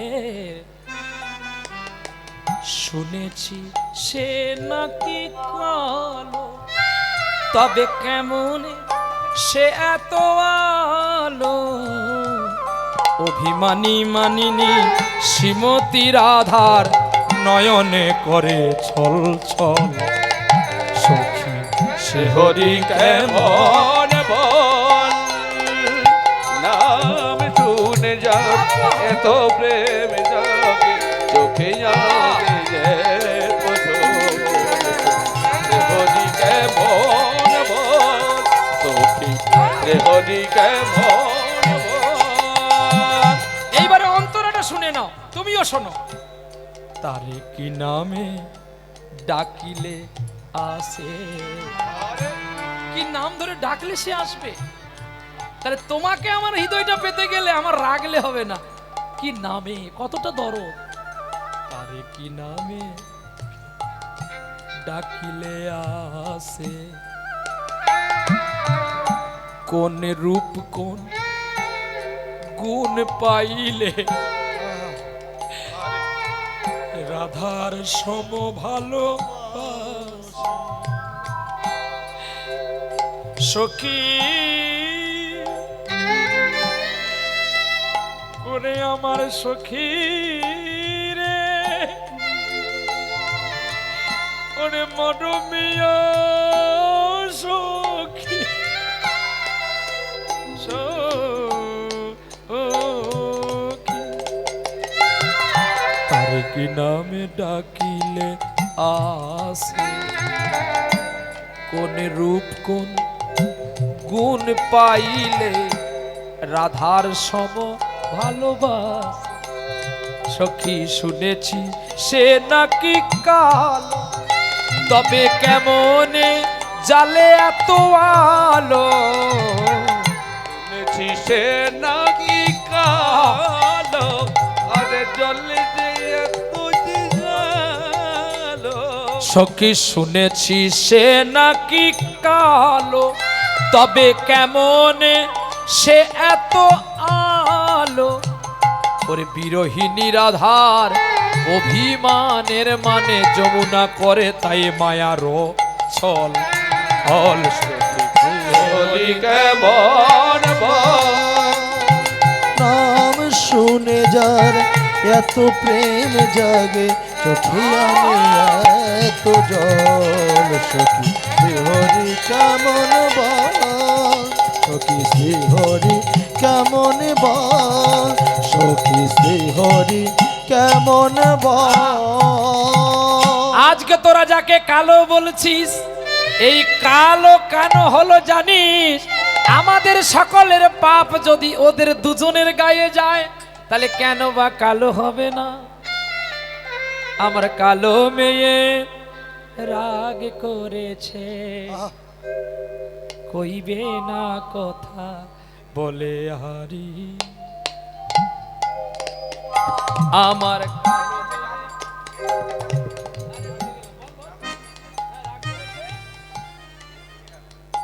বাবা কালো মেয়ে রাগ করেছে কে দিয়েছে গালি কে গালি দিলি তাকে আহা কইল না কথা কতই আছে ব্যথা অভিমানী বসেছে হালি আমার কালো মেয়ে রাগ করেছে তারে কে দিয়েছি গালি কালো মেয়ে রাগ করেছে কে দিয়েছিস গালি কে দিয়েছিস গালি কে দিয়েছিস গালি ও শুধু কালো নয় ওকে আমরা কালো করেছি আমাদের পাপ যদি আমার মা কালে গায়ে মেখে নেয় বাবা গায়ে মেখে নেয় তাই তো কালো হয়েছে গো আর দেরি করব না আমার কালো ভালো রে কালো ভালো রে ও ভালো কালো ভালো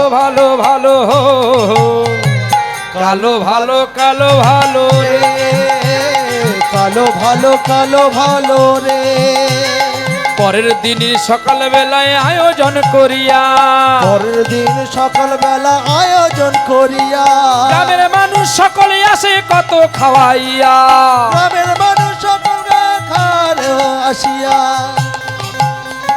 গ্রামের মানুষই আসে দেখো কত খাওয়াইলা মানুষ কত আজি কত খাওয়াইলা শঙ্খ বাজে উলু বাজে বাজে করো তালি শঙ্খ বাজে উলু বাজে বাজে করো তালি ওরে আলপনায় আঁকিয়া দিলেন যতনেতে ভালি আলপনায় কি আলে যতনেতে ভালি তারে চেনা যায় না তারে চেনা যায় না তারে চেনা যায় না তারে চেনা যায় না ওরে বাবাজি রে তারে চেনা যায় না বাবাজি রে তারে চেনা যায় না কত মজা লেগেছে কত মজা লেগেছে কত মজা লেগেছে কত মজা লেগেছে কত ভালো খেয়েছে কত মজা লেগেছে কত ভালো খেয়েছে কত মজা লেগেছে আমরাও ভালো খেয়েছি আমরাও ভালো খেয়েছি কত ফল কত মিষ্টি কত চানাচুর কত আলু ভাজা দিয়েছে কমিটি কত ভালো খেয়েছি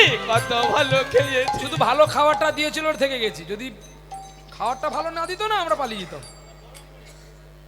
আরো কি জানেন গরম মুড়ি দিয়েছে গরম মুড়ি দিয়েছে সত্যি বলছি, একদম গরম গরম গুলো নিয়েছে আমাদের দিয়েছে।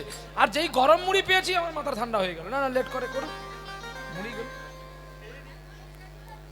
হ্যাঁ, দেরি যখন হয়েছে হোক, গরমটা যখন দিয়েছে নরম হয়ে গেছি। নিতাই গৌর হরি বল। আরে নরম না হলে কামার পিটাবে কি করে? শক্ত লোহা পিটাতে পারবে? দাঁত কুটি ভেঙে যাবে পুরো। তাই তো লোহাটাকে আগুনে ভরে দিতে হয়। আগুন নরম হয়ে গেলেই তো দুমদুম করে হাতুড়ি দিয়ে দেয়। কি ভুল বললাম? তাই গরম দেখে নরম হলাম, আনন্দে খেলাম। আর এখানে আপনারা খেয়েছেন? বিয়ে ঘর হবে যে, খাবেন না? আরে আইবোর খাওয়াতে হলো যে, সকলে খাওয়াইয়া পালকিতে চাপাইয়া যায়, পালকিতে চাপাইয়া যায়। কেউ কেউ খাওয়ার জন্য গান ছাড়িয়া ছুটিয়া পালায়। আমার খাওয়া চাই ভালো গো, খাওয়া চাই ভালো গো, আমার খাওয়া চাই ভালো গো, খাওয়া চাই ভালো গো। এখানে যা হোক না বন্ধু, খাওয়া চাই ভালো গো। আরে খাওয়া চাই ভালো গো। আরে সত্য খেলাম, বাসি খেতেও শান্তি নাই। সজনে খাড়ার দিকে লোভ আছে, কি হলো গোসাই? নিতাই গৌর হরি বল। তো সজনে খাড়া সব খেয়ে নিয়েছি। নিতাই গৌর হরি বল, হরি বল। এইবারে পালকিতে বর চলছে, উলুধ্বনি শঙ্খধ্বনি করে সর্বজন, উলুধ্বনি শঙ্খের ধ্বনি করে সর্বজন, উলুধ্বনি হরির ধ্বনি করে সর্বজন, উলুধ্বনি শঙ্খের ধ্বনি করে সর্বজন। আর সানাইও তুমুর বাজে বাজিল তখন,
এইবারে বর পালকি থেকে নামলো, বর এলো বাড়িতে, আদা শাড়ি বলি ও ননদি আর দু মুঠো চাল ফেলে দে হাড়িতে, ঠাকুর জামাই এলো বাড়িতে। এই গান আর কেউ শুনবে না এখন। এই গান বাজানো দূর, এইটা নাকি মাইকে ক্যাসেট বাজাচ্ছে। তুমি যদি প্রথমে এই গানটা বাজিয়ে দাও কমিটিকে, ছি ছি ছি রে ননি ছি আসে বলে এখানে মাইক মেনে এনেছি, একে সামনের বছর আগে ভাড়া করে নে। আমাদের একটু কম হয় হোক, এটা কর আগে, একে বুক কর। এই ননির গান শোনার পরে বলে তোমার মাইক বাজানো খুশি, আমি 100 টাকা পুরস্কার করলাম। মাইক বলে তখন বলে তোকে একটু বাদাম খাওয়াই। এর পরের গান বের করছে, বাদাম বাদাম দাদা কাঁচা বাদাম, আমার কাছে আছে শুধু পচা বাদাম। হ্যাঁ বলে দাদা তুই কি বাজাচ্ছিস রে? এর পরে আবার বাজালো, আচ্ছা ঠিক আছে ঠিক আছে ঠিক আছে, আচ্ছা ঠিক আছে ঠিক আছে। বলে দাদা সত্যি তোর তুলনা নেই, তোকে প্রণাম করি, তোর পায়ে প্রণাম করি, বাকিরা যে পেছন দিক দিয়ে বের করি তাকেও প্রণাম করি। কি গো, কাকে প্রণাম করলো? পায়খানাকে। সে গানকে করেনি, সে তো গান জানেই না। আর তারপরে দিচ্ছে তেরি মেরি লতাজি। শালা রানু মণ্ডল একদিনে লতাজি হয়ে গেল। আর কেউ সারেগামা শিখবেন না, পণ্ডিত অজয় চক্রবর্তীর কাছে যাবেন না, সম্রাট কীর্তন সম্রাট সুমন ভট্টাচার্যের কাছে গিয়ে কেউ গান শিখবেন না। ট্রেনের প্ল্যাটফর্মে বসলেই তো লতাজি হয়ে যাবেন। মানুষ শুধু নকল চশমা পরতে শিখেছে গো, আসল চশমাটাই পরলো না। রানু মণ্ডল যদি একদিনে লতাজি হয়, তাহলে লতাজির সাধনা করাই ব্যর্থ। কি গো, আমরা সকলে রোজ ভ্যালি আর টুবরো নিয়ে পাগল, বাস্তবে কেউ এলআইসিটাকে চিনলাম না। এলআইসি হচ্ছে সাধনার বস্তু। সাধনা করে গান করা আর এমনি আগডুম বাগডুম কথা বলে গান করা, দুটো গানের তফাৎ থাকবে। একটা মাস্টার মশাই বেতন কেন 12,000 টাকা, একটা মাস্টার মশাই বেতন কেন 1 লাখ টাকা? তফাৎটা এখানে, শুধু ডিগ্রিটা আছে বলে। দেখতে একই, চোখ দুটো, নাক দুটো, কান দুটো, হাত দুটো, পা দুটো, কিডনিও দুটো, হার্ট একটা, একই দেখতে, শুধু তফাৎটা তার পড়ায়। নাকি ভুল বললাম? হ্যাঁ বাবা, কলেজের প্রফেসরের বেতন যা হবে, প্রাইমারি টিচারের তাই বেতন হবে? কেন হবে না? বলে কলেজের প্রফেসরের কতটা পড়া আর কতটা ব্রেন, আর এ কোথায় প্রাইমারি উচ্চ মাধ্যমিকে 20 বার ফেল, বাবের টাকা ছিল ঢুকিয়ে দিয়ে। নাকি গায়ে লাগতে পারে যদি কেউ এখানে মাস্টার মশাই থাকে, অপরাধে ক্ষমা করবেন, সত্যটাই তুলে দিয়ে যাচ্ছে। কিন্তু একজন প্রফেসর হতে গেলে তাকে কত পড়তে হয়েছে, তার বাবাকে কতজনের পায়ে ধরতে হয়েছে, ডিগ্রিও আছে, টাকাও দিতে হয়েছে, তারপরে চাকরি হয়েছে। নাকি ভুল? ঠিক তেমনি এটাও জানতে হবে, এটাও আমাদের জেনে রাখা দরকার। একজন কেন এত নেয়, একজন কেন কম নেয়, তার কারণটা সারেগামা পাধানির সাথে প্রত্যেকটি শিল্পী গান করবে, কিন্তু স্বর চিনে গান করাটার জন্যই প্রফেসর, আর স্বর যে চিনতে পারে না গান করে, সে প্রাইমারি টিচার। স্বর চিনে গান গাইতে হবে। সবাই তো সুখী হতে চায়, বলো কেউ সুখী হয়, কেউ হয় না। জানি না বলে যা লোকে সত্যি কিনা, কপালে সবার নাকি সুখী সয় না। সবাই তো সুখী হতে চায়, তবু কেউ সুখী হয়, কেউ হয় না। জানি না বলে যা লোকে সত্যি কি না, কপালে সবার নাকি সুখ সয় না। সবাই তো সুখী হতে চায়, কেউ সুখী হয়, কেউ হয় না। সবাই আমরা সুখী হতে চাই, কেউ সুখী হই, কেউ হই না। এইবারে বিবাহ বাসরে গেল, আর বিবাহ বাসরে গিয়ে আপনি দেখবেন আর 2-4 দিন পরে ননি হাঁটিয়ে যাবে, ননিও থাকবে না। বাদাম তো কোথায় যে বাজ পড়ে শেষ হয়ে গেছে নাই, আর রানু দিয়ে আবার ফুটুর ডুমের আলো গুনছে। সাধনা না করলে যদি তাকে পাওয়া যেত রে, তাহলে কেউ সাধনা করতো না। এরা অস্থায়ী কোম্পানি, আসবে যাবে, বছরে 20টা জন আসবে, কিন্তু কোনো কোম্পানি থাকবে না, থাকবে শুধু এলআইসি। হ্যাঁ নাকি ভুল বললাম? কালী ঠাকুর বানানো হবে, দুর্গা ঠাকুর বানানো হবে, পুজোর শেষে কোথায় যাবে? জলে যাবে। কিন্তু আপনারা যে বাড়িতে ভগবান রাধা গোবিন্দ গোপাল রেখেছেন, তার পুজো হওয়ার পরে জলে ফেলে দেন তো নাকি? হ্যাঁ, ওটা হচ্ছে এলআইসি, আর এরা হচ্ছে সারদা। আমি বলবো না যে দুর্গা পূজা করা বন্ধ করো, এটা বলবো না। দুর্গার জন্মও কিন্তু ভগবানের কাছ থেকে, ওরা ভগবানের আশীর্বাদ নিয়ে এসছে। আমাদের সনাতন ধর্মের সবচেয়ে বড় পুজো কোনটা? দুর্গা পুজো। তাহলে দুর্গা পুজো যদি বড় হয়, তাহলে দুর্গার প্রসাদ তো গোবিন্দকে দেওয়া যায়, দেওয়া যাবে তো? দুর্গার যেটা খেতে দেবো, সেই দুর্গার প্রসাদটা মানে নির্মাল্যটা গোবিন্দকে দেওয়া যাবে তো? বলো। হ্যাঁ বলছো তো, বলো কেন দেওয়া যাবে না? কথা খালি আগে বুঝো, তারপরে উত্তর দাও। আর আপনার কাজ ভালো করে বুঝে নেওয়া, আমার কাজ ভালো করে বুঝিয়ে দেওয়া। ওই চটপট করে তাড়াহুড়ো করে বলে দিয়ে পয়সাটা নিয়ে পালিয়ে যাবো, এ ছেলেটা আমি না। কি আপনার কাজ ভালো করে বুঝে নেওয়া, আমার কাজ ভালো করে বুঝিয়ে দেওয়া। না পারলে একবার বুঝতে আমাকে বলবেন, আমি আবার বোঝাবো, কারণ আমার কর্তব্য বুঝিয়ে দেওয়া।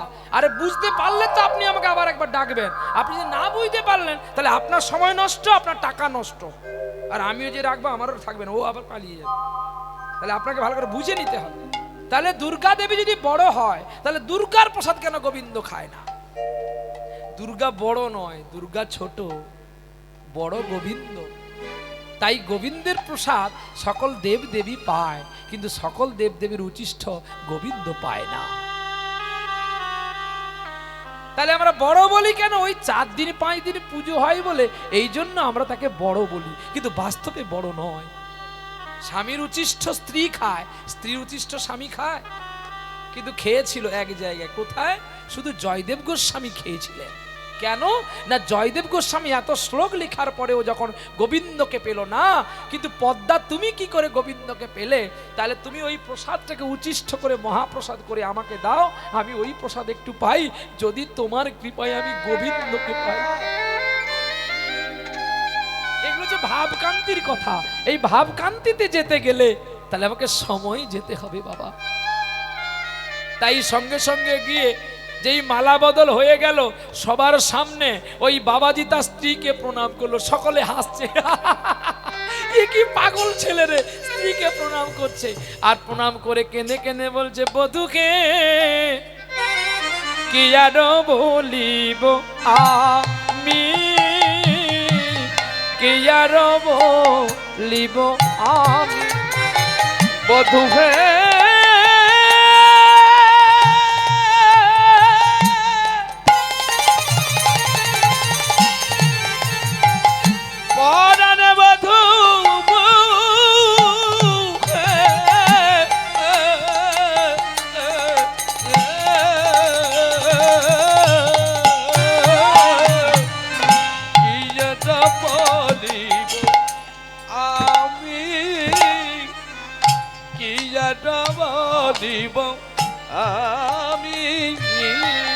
আমার জীবনে জীবনে প্রাণ সখী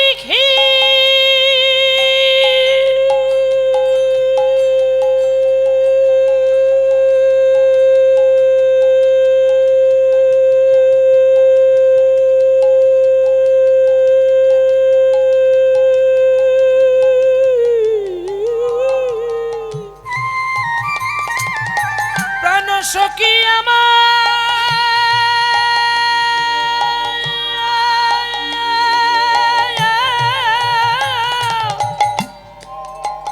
ও গো প্রাণ বধূকে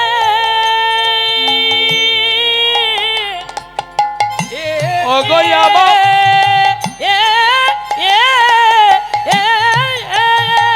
আমার জীবনে মরণে জীবনে জীবনে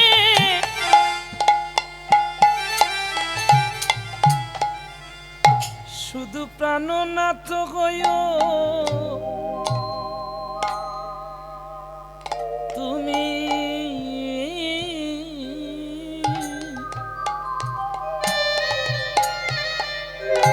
শুধু প্রাণনাথ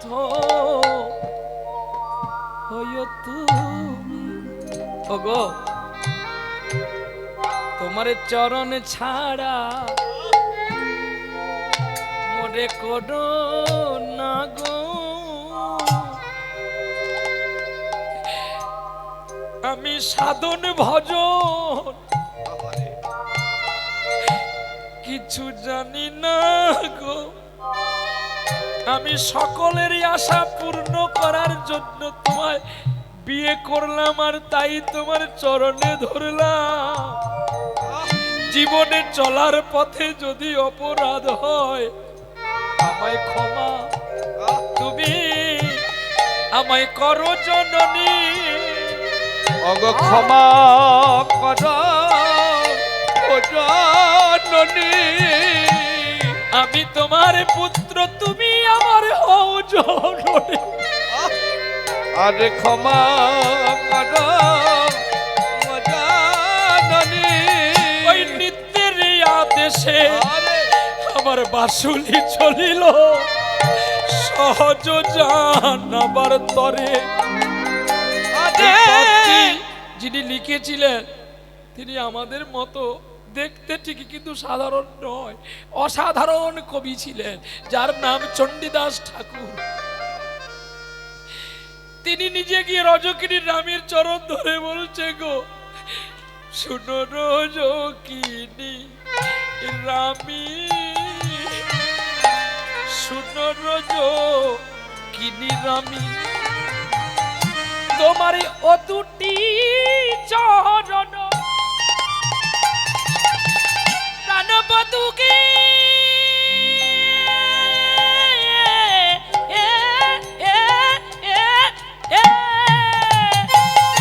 বধূ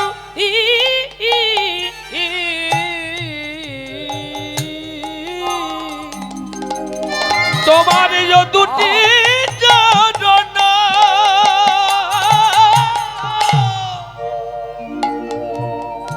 ওগো শীতল জানিয়া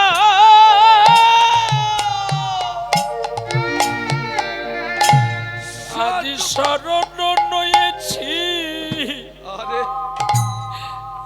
আমি সুনরজ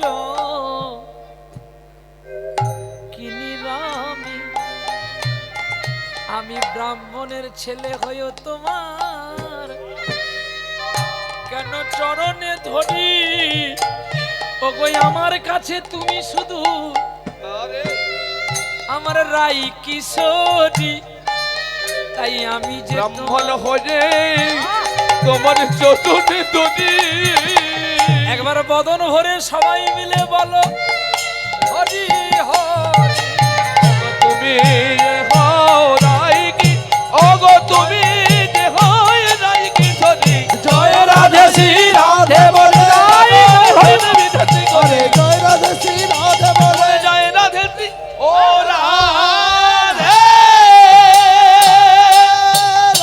রাধে রাধে রাধে রাধে রাধে রাধে রাধে রাধে তোমার চরণ ধরে হার করেছি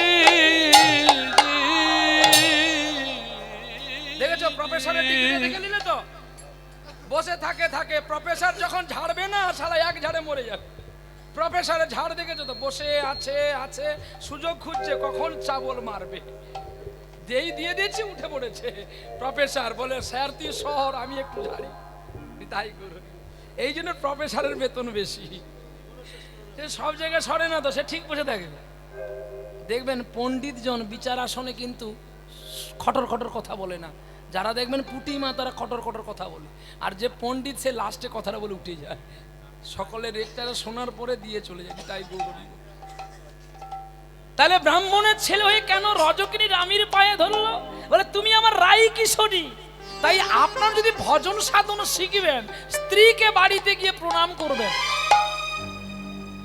প্রণাম আমাদের হয়নি তাই আমাদের সাধন ক্রিয়াও হয়নি তা বলে আপনার কাল সকালবেলা আবার স্বামীকে পা বাড়িয়ে দিবেন না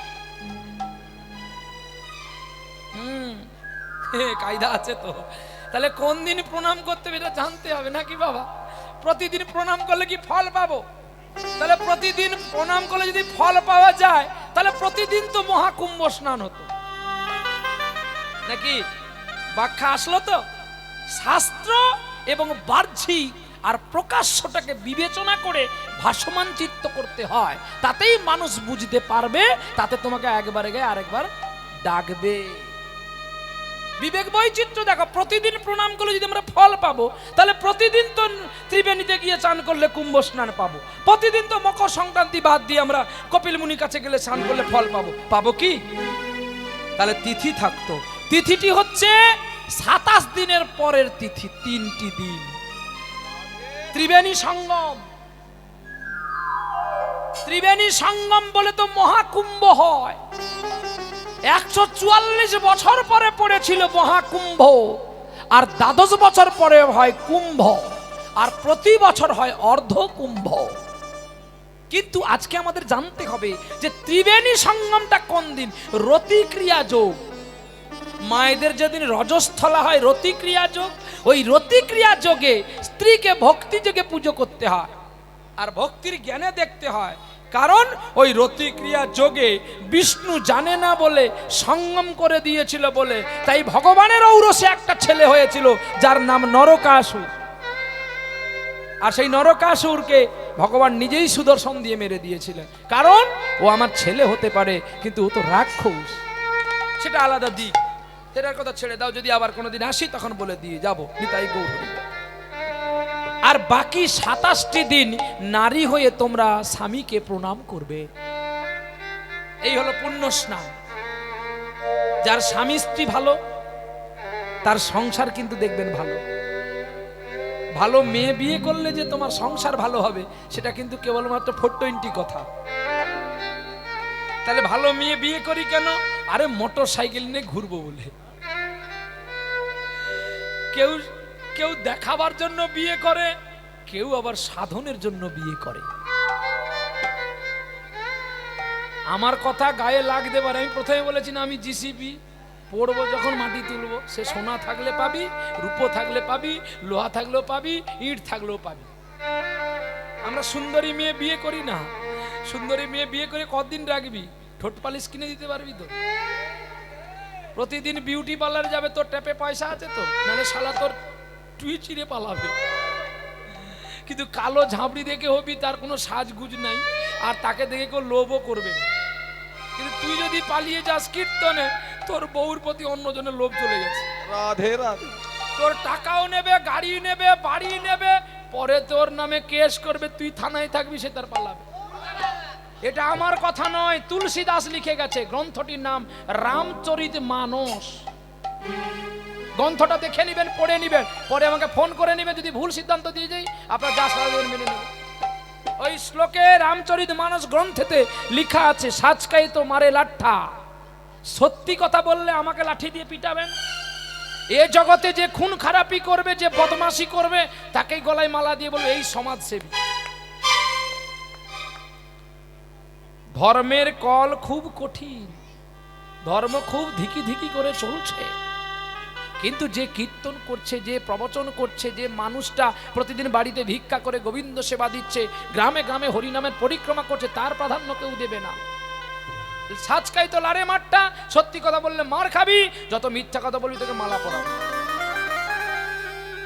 সাজকাই তো মারে লাটা, ঝুটটা জগৎ ভুলাইয়ে মিথ্যাটা জগৎকে ভুলিয়ে রাখেছে এবং রাখবে আরো কলিকালে। সাজকাই তো মারে লাটা, ঝুটটা জগৎ ভুলাইয়ে গোরস গালি গালি বিচে। গরুর দুধ যদি এই বাহাদুরপুরে কেউ দধি দোকান করে, দুদিন পরে তার দধি দোকান বন্ধ করে গুজরাট যেতে হবে চট সেলাই করার জন্য। বলবে কেন? না দই দোকান আর চলবে নি। কিন্তু যদি এই গ্রামে কেউ একটা মদের দোকান করে, এবারে ডাকবি না ডাকবি নি, পয়সা দিবি না দিবি নি, দেখেছিস তো কোথায় ছবলগুলো দিচ্ছি। তোকে বলছে কথা বলতে পারবে? বল।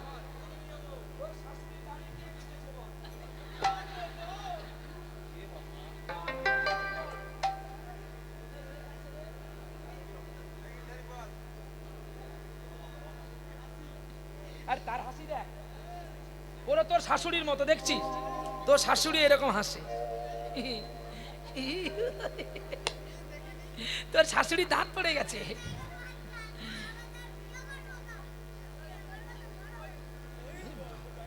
তোরা তিনজনে যুক্তি করে বলছিস বোধহয়। তিন শাশুড়ি, তোর তিন শাশুড়ি, নিতাই গৌর হরি বল। চলো তাহলে কোথায় দিলাম না, মদের দোকান যদি বাহাদুরপুর গ্রামে বাঁশবাগানে থাকে, তাকে কাউকে টোটো প্রচার করতে হবে না, আর হ্যান্ডবিল ছড়াতে হবে না। যেমন এখানে হরিনাম করার জন্য আপনারা কমিটিবৃন্দ অনেক হ্যান্ডবিল করেছিলেন, কি করেননি? যে 4000 হোক যাই হোক না করেছে, হ্যান্ডবিল দিয়ে প্রতিটা হরিবাসরে গিয়ে বলছে আমাদের হরিবাসরে এইজন কীর্তনিয়ে আসবেন, আপনারা হ্যান্ডবিল দেখে আপনারা ছুটে এসছেন আকাঙ্ক্ষিত হয়ে। এটা আপনাদের করতে হবে না, মদ দোকানটা থাকলেই হলো। তারপরে 2-4 বার পুলিশ আসবে। কেন আসবে? পুলিশ জানে আমি ঠিক সময় যাব, তোর 2-4টা বোতল ভাঙবো আর বাকিটা নিয়ে থানায় জমা রাখবো, তুই আবার গিয়ে ছাড়িয়ে নিয়ে আসবি। থানায় যেতে হবে নি, এই বাহাদুরপুর থেকে ঢালাই রাস্তাটা পেরোলেই সেখানে দাঁড়িয়ে থাকবি। তুই মিছে মিছি কান্নাকাটি করবি, গ্রামের লোক বলবে ঠিক ঠিক করেছে ঠিক করেছে, কিন্তু কিছুক্ষণ পরে তো আমি দাঁড়িয়েছি, 500 টাকা নোট তো দিবি, তোর পেটি নামিয়ে দিয়ে পালিয়ে যাবে। তারপর আমরা তো তোর নামে নালিশ করে দেবো, সরকার বাহাদুরের কাছে গেলে তো তোকে লাইসেন্স করে দেবে। তুই মাসি মাসি একটু এদিকে দিয়ে দিবি আর রিল্যাক্সে বিক্রি করবি, তোকে আর কেউ, তোর গ্রামের লোক আর তোর কিছু করতে মানে লাইসেন্স করা আছে যে তোর দোকান লুট পাঠালে সরকার তার বহন করবে। কি ঠিক বললাম না ভুল বললাম? গোরস গেলি গেলি বিকে এবং দধি বিক্রি করলে, দুধ বিক্রি করলে বাকি আছে, মদে বাকি নাই, নগদ টাকা ছিঁড়া নোট চলবে নাই। তোমরা যে আমাদের বৈষ্ণবদের আঁচলে ছিঁড়া নোটগুলো দাও, চলেনি বলে দাও, যাবি মদ দোকানকে ফেলে দেবে মুখের উপর। কর করে দাও, কর করে খাও, আর এবার মরলে লাল্লা হবো। হ্যাঁ, সরকার অনুমতি দেবে মানুষ মরে যাওয়ার জন্য, আর দুধ খেলে যে মানুষের বল হবে সেটার চিন্তা কেউ করছো না। দুধ খেলে মানুষের গ্যাস হয়, মদ খেলে মানুষের বল হয়, এই তো সাধনার চিন্তন। তুলসীদাস লিখে গেছে শ্লোকটা। এবারে কি বললো? আপনা প্রতি সে প্রেমে না বিলায় চিতি চারাই ও দাসী, চিতি চারাবে দাসী, ধন্য কলি যুগ তেরি তামাশা, দুঃখ লাগে আর দুঃখ লাগে যাও হাসি। নিজের স্ত্রী আর নিজের স্বামীর সঙ্গে প্রেম করবে না, সে যদি উকি মেরে মেরে দেখবে তার ঘরে তোমাকে বলতে বলছি। ওই জয়দেবের কয় ভাই রে? কে কে রে? আরিস, গজেন, ধীরেন আর জয়দেব। আর কচি ভাই এ তো মুম্বাই যাবে মুকেশ আম্বানির বাড়িতে, ফিরে আসবে তো? হ্যাঁ, আরে তুই তো 200 টাকা পাবি।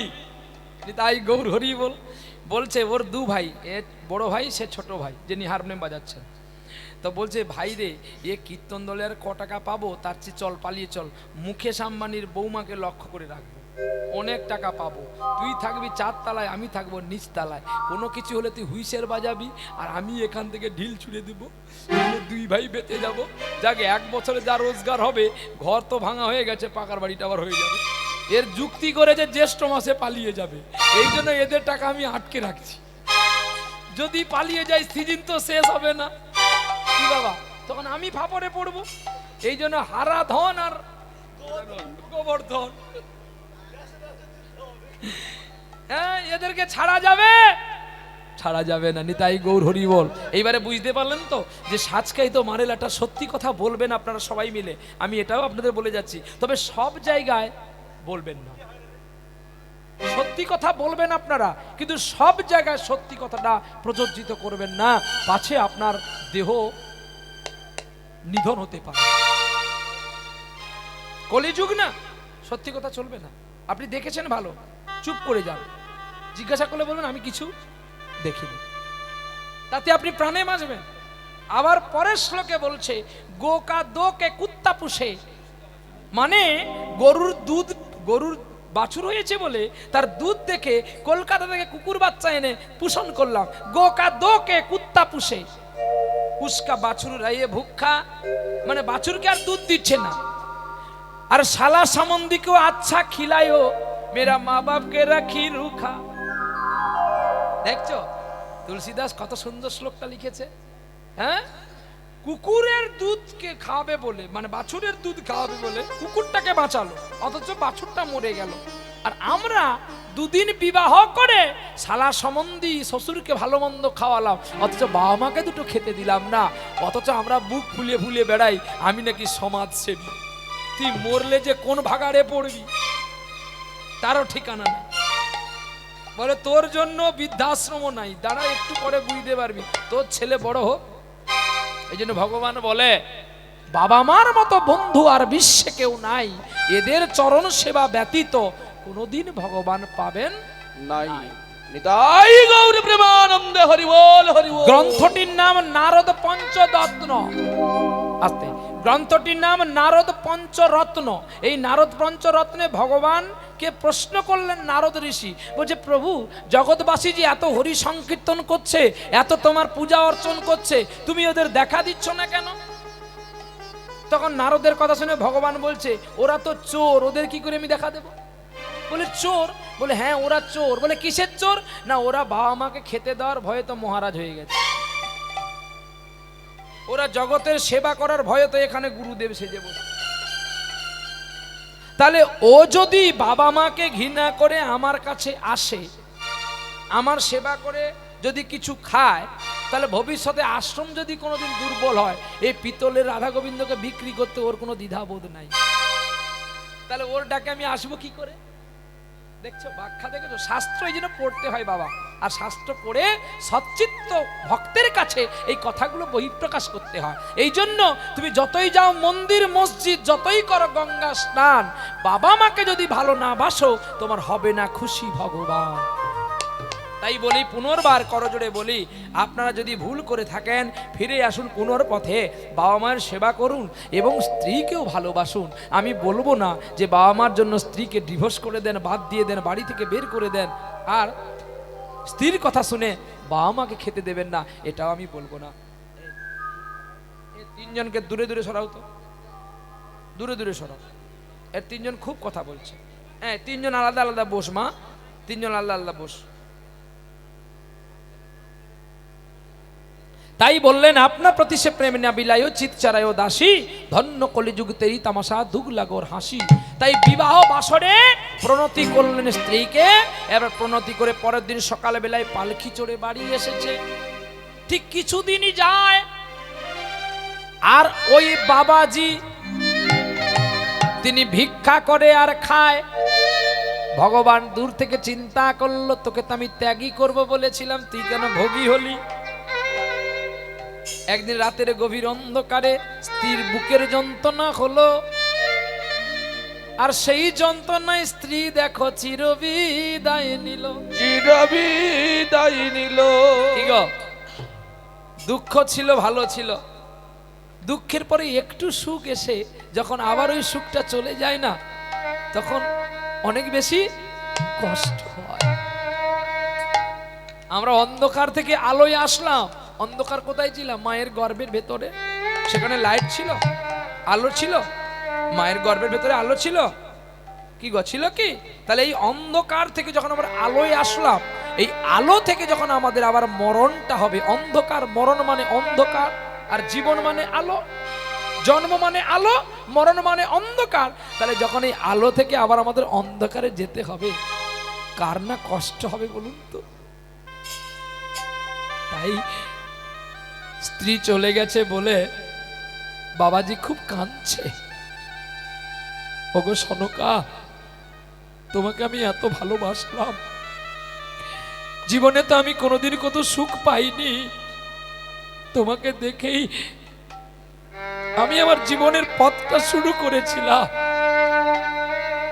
এ কি করলে তুমি?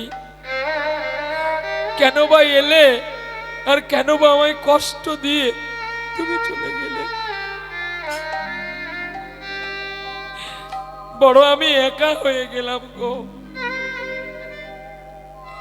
আমি বড় একা হয়ে গেলাম। গ্রামের মানুষ সকলে মিলে নিয়ে গিয়ে চিতায় তুলে আগুন দিয়েছে, আর অমনি সময় ছুটে গেছে, একটু দাঁড়াও না গো, আমি আরেকবার দেখে নি আমার মনের মানুষকে। তুমি চলে গেলে একবার আমাকে দেখলে না? তুমি আরেকবার আসিয়া যাও মোরে দেখিয়া, আমি নয়ন ভরি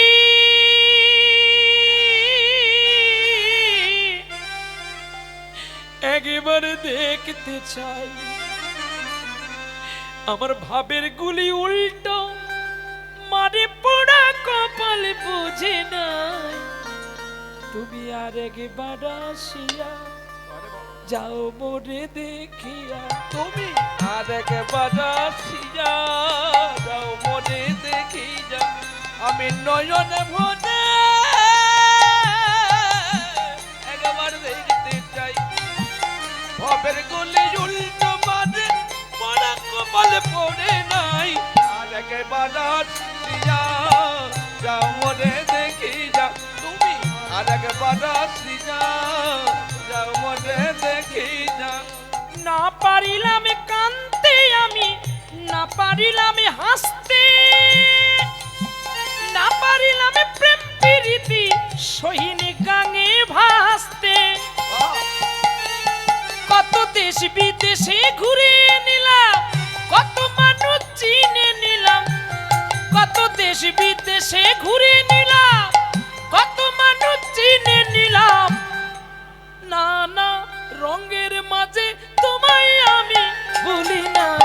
আরেকবার আসিয়া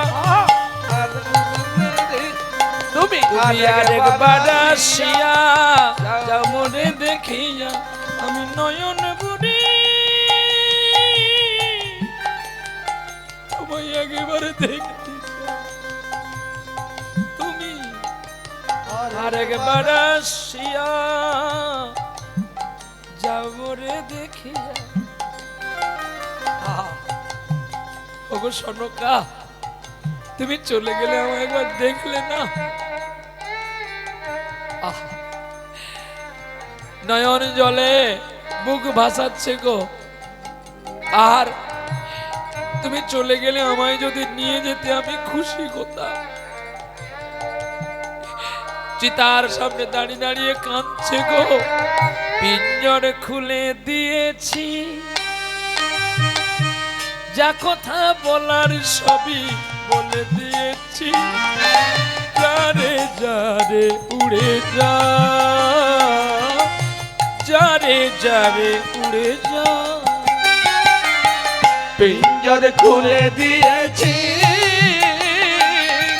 যা কথা বলার সবই বলে দিয়েছি। যারে যারে উড়ে যা, যারে যারে উড়ে যা। যারে যা নীল গগনে যাই, যারে যা নীল আকাশে যাই। সোনার পাখি, সোনার পাখি লোর কাছে ধরে কি রাখা যায়। যারে যারে উড়ে যা, যারে যারে উড়ে যা। পিঞ্জর খুলে দিয়েছি, যা কথা বলার সবই বলে দিয়েছি। যারে যারে উড়ে যা, যারে যারে উড়ে যা।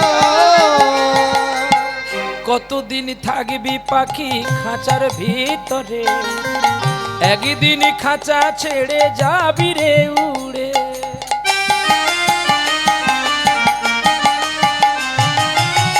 কতদিন থাকবি পাখি খাঁচার ভিতরে, একদিন খাঁচা ছেড়ে যাবি রে উড়ে।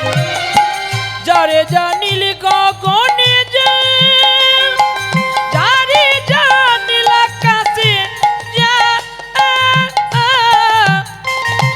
সোনার পাখি, সোনার পাখি লোহার খাঁচায় ধরে কি রাখা যায়। যারে যারে উড়ে যা, যারে যারে উড়ে যা। পিঞ্জর খুলে দিয়েছি, যা কথা বলার সবই